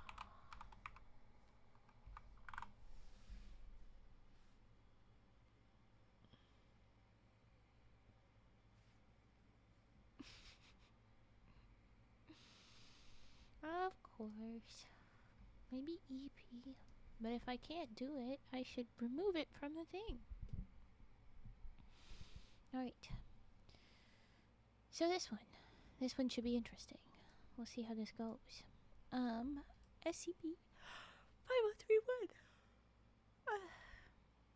Yeah, but you got some. That is good. Okay.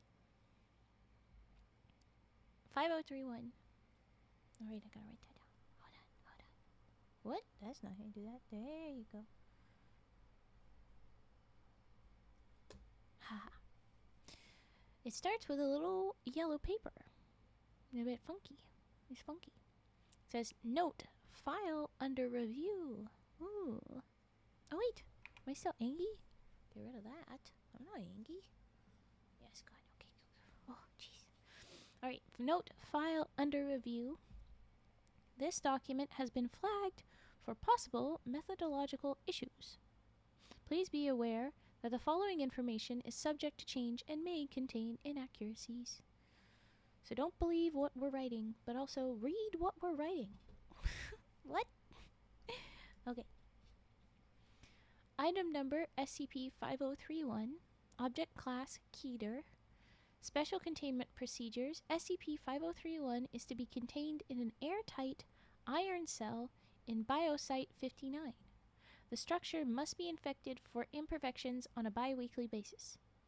Is that every week, twice, or every other week? No other interaction necessary. Understood. Yeah, so they don't eat. Interesting. Description: SCP-5031 is a non-sapient, quasi-humanoid creature of unknown origin. When directly observed, SCP-5031 will temporarily cease to exist until the viewer stops observing the space that SCP-5031 formerly occupied. Traces of its existence, e.g. scratch marks, blood trails, continue to exist when SCP-5031 does not. Video and photography devices do not capture SCP-5031's appearance. However, observing SCP-5031's shadow does not cause cessation of existence, allowing certain physiological traits to be inferred from its silhouette. So despite us being unable to look at it, let's consider what this is. So first, abnormally small head with no discernible neck. Then elbows branch into 3 sets of lower arms each. Then elongated torso approximately 1.9 meters in length with a footnote saying presumably for extra digestive capacity. Okay. Pelvis terminates in a crescent-shaped protrusion of osseous tissue with a blade-like lower edge. What? Okay, and then levitates above the ground at a fixed height of 0.5 meters. Interesting. While SCP-5031 has no nutritional needs, it will nevertheless hunt and consume any human or animal it encounters by using its pendulous lower body to down targets. SCP-5031 does not sleep and is incapable of expression or verbal communication. Well. Addendum. So now that was all of the yellow file, and this is all the rest of it out of that. Addendum: as of 14/02/2018, February 14, 2018, senior researcher Stanley Huxtable is now acting in the role of HMCL supervisor for SCP-5031. Stanley Huxtable. The following is a selection of relevant correspondences from S.R. Huxtable, senior researcher Huxtable, to site director Yusef Mustafi, elucidating research progress. So first little note is from, same thing, February 2nd, or February 14th, 2018. Initial impressions. It's all from Huxtable to Mustafi. I have no idea who wrote this, but there's a lot I'd like to say to them. I'm not a fan of abandoning a living creature inside a metal box for 10 years, no matter how pragmatic it may be. It's difficult to fathom that such things were considered the norm a decade ago.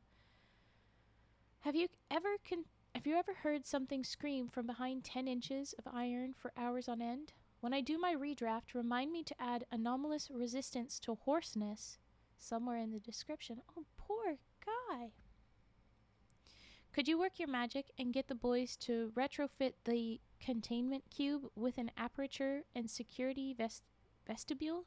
I'd like to run some tests that require exposing SCP-5031 to certain stimuli. Okay. Next paper. It says, Round 1 tests sound. Summary. Sound in brackets. I'm going to get a little bit of water. Hold on, my throat. Okay. Forward. Installed speakers in the containment vestibule and played various, I think they might have said played various albums of natural ambience and popular music. SCP-5031's propensity for screaming worked as a convenient way to measure its stress levels. 100% would be considered its typical screaming, volume, and duration. Over 48 hours, and 0% would be no screaming at all. So it seems it would be happiest with the lowest number here. And then we have a little table that says selection and stress level, so whatever sound and the stress level. Selection, morning forest ambiance. So lots of birds, I guess. Trees rustling. Stress level was 43%. Then it's seaside paradise ambiance, so very seagull squawking, very waters, waves cresting, 48%. Then deep grotto ambiance. I don't really know what that is. What? 62%. Then the best of Mozart, 13%, doing good. The best of Enya, 18%. Then the best of Ben Folds, 6%. Hey, that's the best one. I don't know who Ben Folds is. Then the best of Jethro Tull, don't know who that is, but that one did the second worst with 59%. The Grotto did the worst, it had the most stress. And then finally the best of Kiss, 23%, still pretty good. Afterward, efficacy of music for stress reduction gradually decreases over time.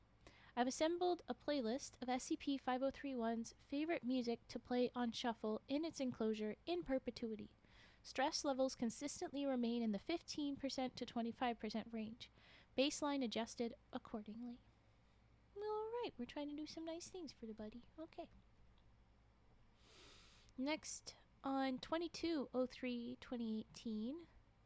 Oh yeah, I didn't say the date last time. That was 08/03/2018, so March 8th. Now it's March 22nd, this one. It's round 2 tests. Play summary. So there's a test and a result for columns in this little table. Test first says, threw softball into enclosure. Result, SCP-5031 sliced the ball in 2. Next, tossed basketball into enclosure. SCP-5031 sliced the ball open.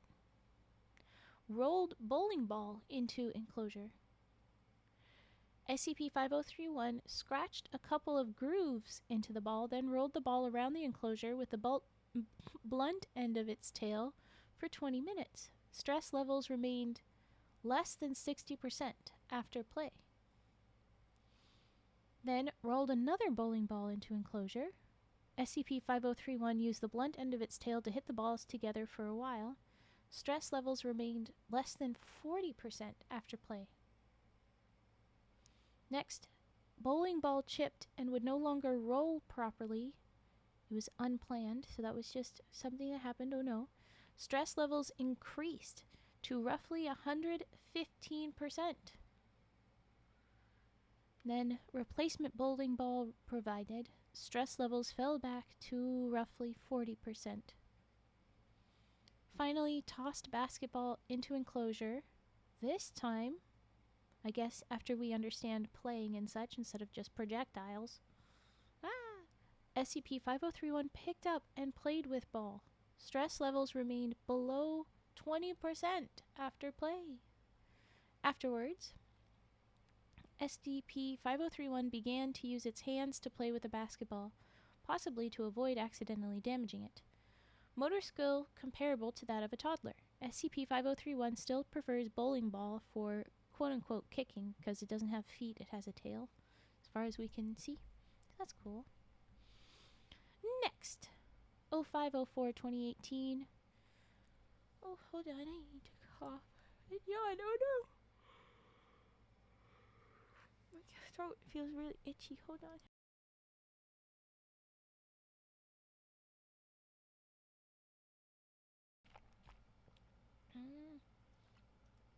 Okay. Alright. The next one. Round 3 tests. Food. Oh no, wait, I didn't read the... April 5th, 2018. That's what it was. I was like, what day was it around? Yes. Okay, so there's slowly going. Every couple weeks we get an update or so. Round 3 tests. Food. Summary. Forward, SCP-5031 was given the choice between 2 potential food sources placed at opposite ends of the enclosure. And this is the table. It has the choices and the selection. So, they're put at opposite ends. Which one will you go to? Choices. Human corpse and pig carcass, or pig carcass. Selection was pig carcass. Second, pig carcass, chicken carcass. Pig carcass choice. Pig carcass, rotisserie chicken. rotisserie chicken. Chicken carcass, rotisserie chicken. Rotisserie chicken. Live chicken, rotisserie chicken. Rotisserie chicken. Roasted turkey, rotisserie chicken. Neither. Presumed sated. So they're like, I think he's full. He's not picking anything. We know at the very least, Buddy likes chicken. Okay, but the afterword it says, while it's true that SCP-5031 doesn't necessarily need to eat, feeding it regularly has caused a marked decrease in average stress levels. Stress reduction seems to scale proportionately with the quality of food provided. Also of note is that SCP-5031 prefers to use its tail to pry and cut meat into bite-sized portions rather than rip meat into chunks with its teeth or hands. With its bone tail, like a little knife. He just like, me, for real, for real? Really? You'll eat 2 pigs, 3 rotisserie chickens, and then feel sated? 2 whole pigs and 3 whole rotisserie chickens? Wow. Also use your tail to eat? Good taste, so it's all about them nuggies. Yes. Well, okay. Alright, next. 12/04/2018. Yes. Oh, you're all hungry. I'm in the same boat. I want my snacks so much right now. I can focus and finish the story, and I'm gonna have sandwich. I can do this. Okay. Yes, so April 12th, 2018. Round 4 tests coexistence. Summary. Test 1. SCP-5031 fed until sated. Live subject, common chicken, introduced to enclosure. Well, we already know that it chose the rotisserie chicken over the live chicken, so, like, we'll live around the live chicken and not eat. But okay, we'll see. I want my Borbcore and Sandmitch. Don't eat Sandmitch. Leave Mitch alone. Let him enjoy the sand. Okay, I focus. Brain. Alright, so the common chicken is introduced into the enclosure after it's fully eaten, or it ate enough to be full. Result: SCP-5031 observed subject, the chicken, from a distance for several minutes and then rolled a bowling ball towards subject at high speed. That's your problem, buddy. Subject was killed instantly. SCP-5031's stress levels rose immediately and drastically. So I would guess poor Buddy did not mean to kill his chicken friend. He was trying to play. I'm so sorry, chicken. Why didn't you fly away, chicken? Okay, now we're trying it again. Oh, this is cute. Okay, test 2. Bowling balls removed from enclosure. They realized their problem. SCP-5031 fed until sated. Again. Live subject, common chicken, introduced to enclosure. Result: SCP-5031 gently rolled a basketball towards subject. Oh, so now he knows, and didn't, like, roll basketball really hard either. Gently. So, like, realized, oh, I gotta be gentle with my chicken friend. Okay, I gentle. Ball hit subject lightly. Subject responded with a small cry and moved away. So that's our little chicken was like, "Mah! Why'd you hit me?" And then moved. SCP-5031 did not engage with subject any further. He was like, oh, okay, you don't want to play then. I guess we won't play. Oh no, this is concern. Oh, okay. Test 3. SCP-5031 fed until sated. Live subject, Class D. Poor dude. Good luck. Blindfolded, because they can't go looking at him. Blindfolded, introduced to enclosure, and instructed to sit and roll basketball forward, then wait until it came back and roll it away again. So they basically like, hey dude, just play. Just go with it, okay? Result: subject and SCP-5031 successfully rolled the ball back and forth for several minutes. Yay! SCP-5031 eventually abandoned the activity and approached the subject. Per safety protocol, subject removed their blindfold to terminate the activity. They were like, oh no, that's danger, danger, danger. I'm gonna guess that our buddy was just finally like, are you friend? Hello? I'm very lonely, so I'm going to do the thing that I haven't done yet and see if a human can be friend. Oh. I'm just calling him Buddy. This is Buddy. Okay, so test 4, Buddy is fed until sated. Live subject, Class D. I don't know if it's the same Class D or a different one. Introduced to the enclosure and instructed to toss a tennis ball at the wall, let it ricochet behind them, and then catch and repeat. Result, SCP Buddy stood behind subject and successfully engaged in game of catch, mimicking subject's action of letting ball ricochet against the wall. They played a weird game of squash. Okay. Afterward, Buddy's motor skills appeared to be rapidly improving because he's getting lots of practice. Yay! Okay. 16/05/2018, so May 16th. Round 5 tests symbols summary. Okay, so now we're going to try and do reading, basically. Test 1, 2 stations activated.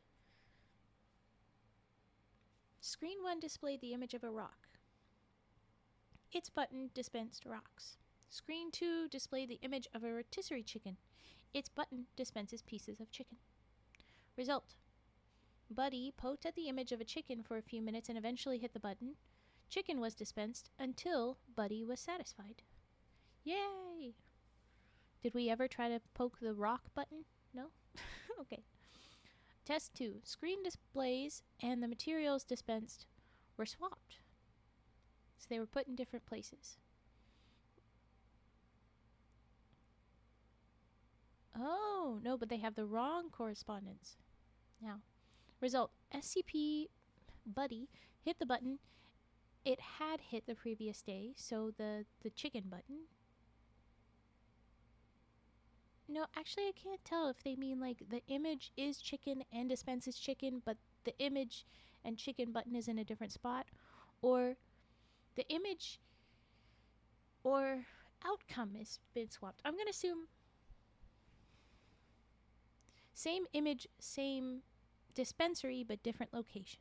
I'm going to assume that's it. So he went to the same location that the button was at the previous day and received a rock.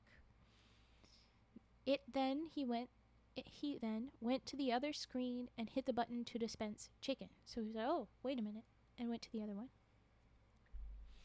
Test 3. Screen displays and materials dispensed were swapped back to their original positions and set to swap again at random intervals after first distribution. Result, Buddy went directly to the button next to the image of a chicken. Experienced apparent confusion after the first mid-distribution swap, but quickly learned to watch the images. Okay, so they have been swapping corresponding to image, but different location. Good. And now he's learning, look for the image. All right, test 4. 3 more stations, screens, buttons, dispensers, were activated. 4 stations displayed the word rock and dispensed rocks. 1 station displayed the word chicken and dispensed chicken. So now it's not image, it's words. Arrangement set to change randomly several times over the following days. Result, through trial and error, Buddy determined which station dispensed chicken. Buddy subsequently went to the station marked chicken whenever displays were swapped. Good job, Buddy! Yeah, we all want chimkin now. Test 5.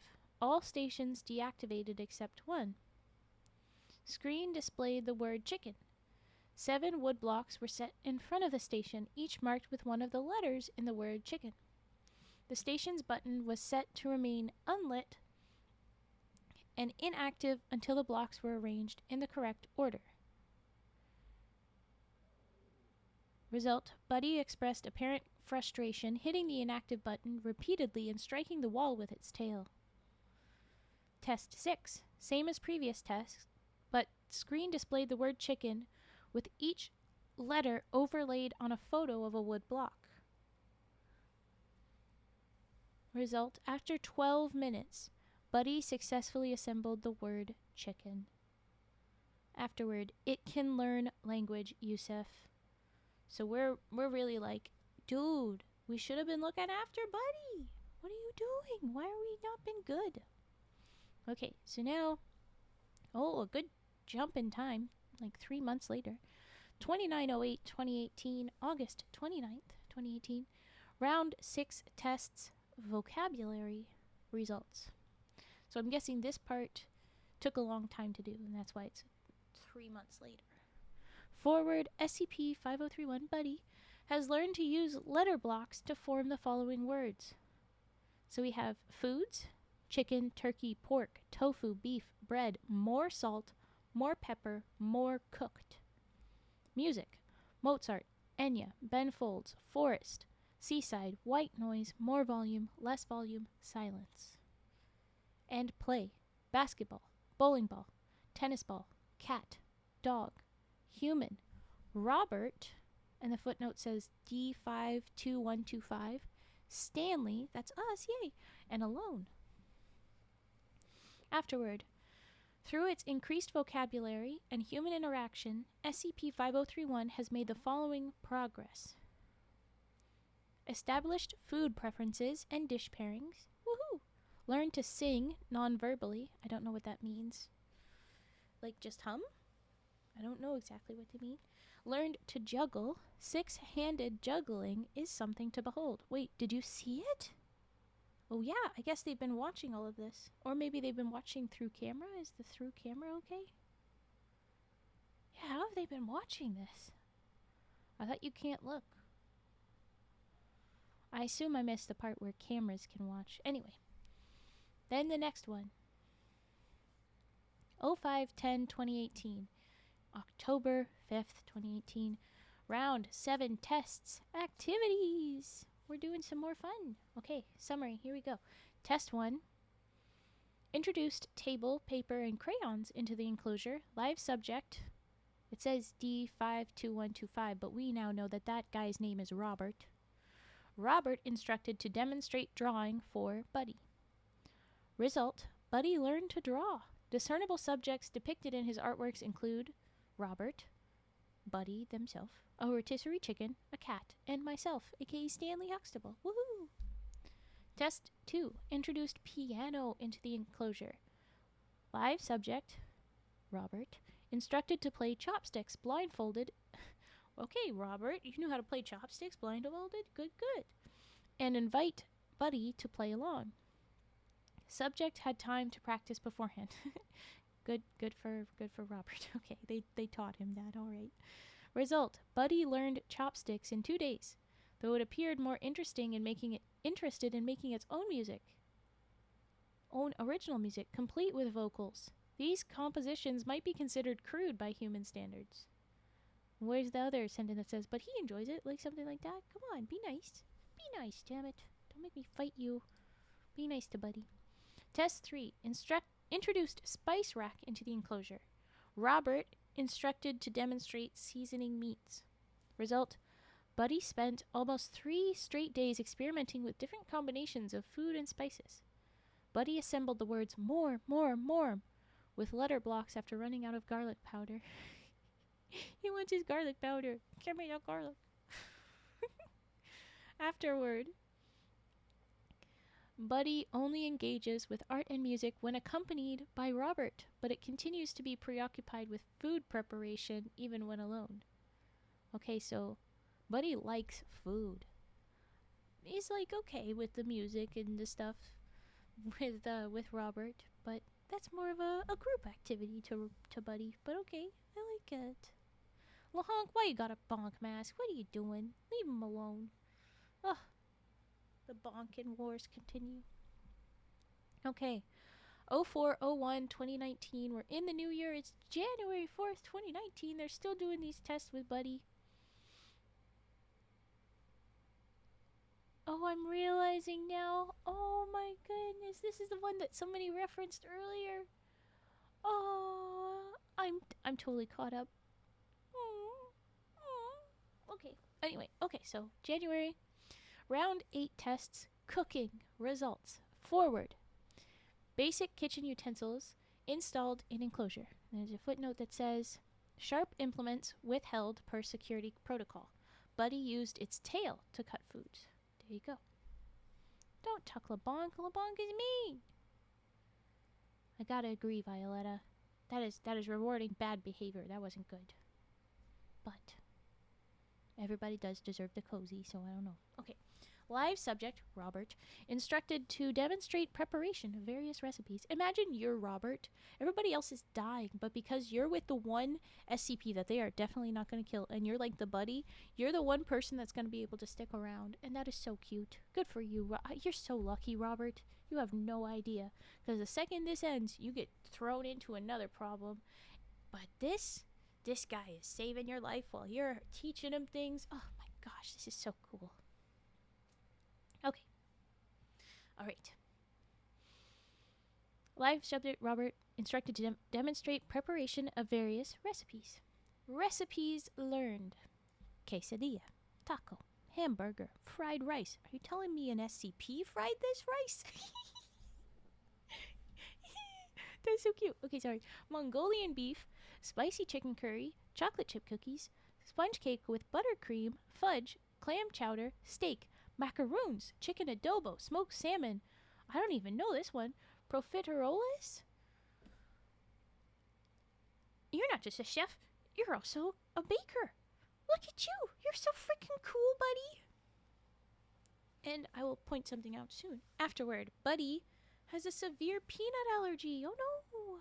This should be included in the revised containment procedures. You got it. I would also like to note that Buddy is now a better chef than the average human. And dear woman. You telling me a shrimp fried this rice? Yeah. He looks like he's a better chef than me, man. And baker? Wow. Okay. Robert has volunteered to taste test. Of course you have, Robert. I clap. Slides Buddy peanuts. Get out. Immediately get out, Honk. I cannot get out. That is so mean. No. 2 more updates. Just 2 more, and then we wrap up the stream. So here we go. 30/06/2019. So June 30th, 2019. Good little bit later. Update. It doesn't have any more than just update. SCP-5031, Buddy, has said its first word. Salt. We are all immensely proud. Of course we are! Oh my gosh. Of course it's salt. Of course it is. It's so sweet. Oh. Okay. That's it, LeBlanc. I'm gonna beat you up. And I'm gonna refund your singing frog redeem. I told you earlier, maybe you didn't hear it, but I said no more redeems. I'm so eepy and hungry. I need to wrap up early. So here's the last little bit. It's the last update. Wow. Reason the bonk is mean. That is definitely abuse of your powers, but you did only do it for 2 seconds, so I'll allow it. Rule of cool. Okay, so the last one. 29/11/2019, so November 29th, 2019. Final test summary. Buddy was given 2 months to develop a 3-course meal to serve at the Biosite 59 cafeteria for personnel working over Thanksgiving. Oh, it's a sweet little Thanksgiving meal. Raven just admitted she would cook it. What the hell? No, I did not. What the hell? Definitely. Okay, time out LaHonk further. Time him out for a solid 2 minutes now. You get to shut up, LaHonk. That's what you get. Nuh-uh. You do not say that. I'm not having it. Not while I'm having my sweet little moment with Buddy. Bonk him good, Mask. Okay, here we go. So, Buddy has made a Thanksgiving meal. So sweet. Was given 2 months notice, too, so been very nice. Give you lots of me. 13 seconds. I said 2 minutes. Fine, 13 seconds. Okay, fine. But alright. So this is so sweet. He's a little chef. Imagine he's gone from like do not allow him any food. Leave him in this box. And we, Stanley Huxtable, the purest, because of course it's a Huxtable. Of course he's so pure. It's Stanley Huxtable. If you don't know the reference, oh my god. But anyway, of course. And he's like, the screaming. Oh my gosh, we can't let this be, can't let this be happening. And so, ta-da. Ta-da. We treat him so much better now. I love it. Humph? Yeah, you earned it, LaHonk. You earned worse. Mask was incredibly nice right then. Incredibly nice. Alright, so here we go. Its selections were as follows. This is the meal.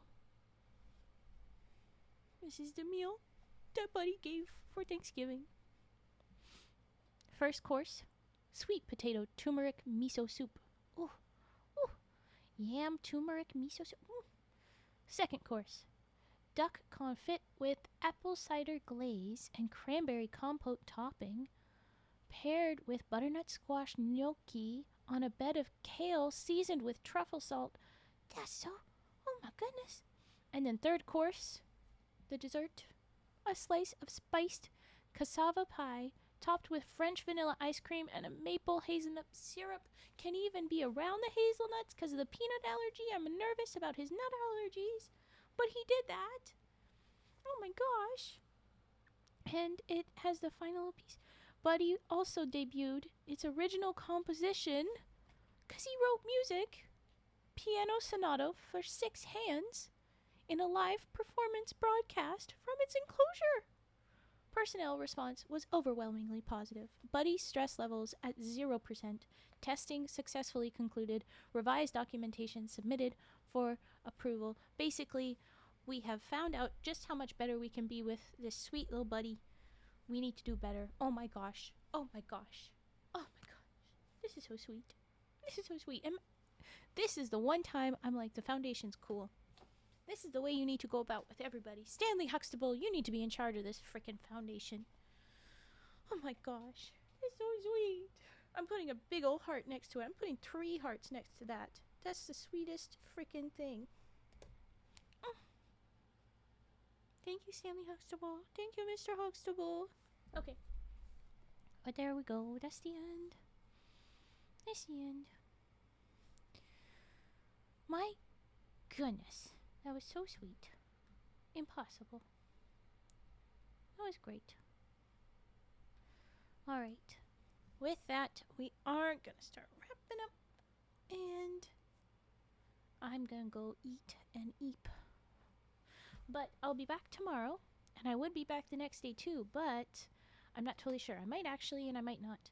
Depending on how I can line up. Oh my gosh, LaHonk. You suck. You're so mean. You're so mean. You jealous that I like a different monster than the angry French goose? It's so mean. Yeah.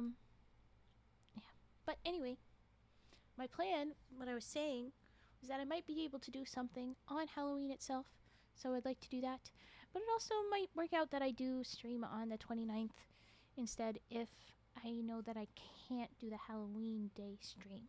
That is basically the plan. To wrap up Spooktober on the last day of Spooktober with a short little stream. But we'll see. We'll see. A CP with a nut allergy is really funny. I mean, you're not wrong. Yes, Fett. Let's go with the raid. I'm gonna drop a raid message though. None of you do that. Because I want to make sure I copy it. Boom. Fujiology. Okay. Okay. Well, let's go and get that done. Everybody copy the raid message. Can someone else drop the second raid message? Please. Oh, there we go. Fujiology sounds perfect. We're gonna get all good to go. With that, thank you so much for joining me, everybody. I hope you eat well, or whatever time zone. Happy time zone. I will be back tomorrow. It will be, said okay. Whoa, whoa, whoa, whoa, whoa! What just? Why? What did you? What did you do? What? You unrated? Oh, oh, she's rating out. Oh, wow. Okay, new raid. Never mind. Where are we going then? Electo sounds perfect. Let's go over here. That was very confusing. Oh my goodness. Alright. Thank you for watching. Whatever time zone, happy time zone. Wow. I'll be back on tomorrow. It'll be creepypastas. And like I said, I will either do one on Tuesday or I'll do one on Halloween. And I think I'll be able to do Halloween. But we'll see. We'll see. We'll see. Alright. Take care, everyone. Bye-bye, bye-bye, bye-bye. Let's go raid. Raid, raid, raid, raid, raid. And I think we're raiding. Okay.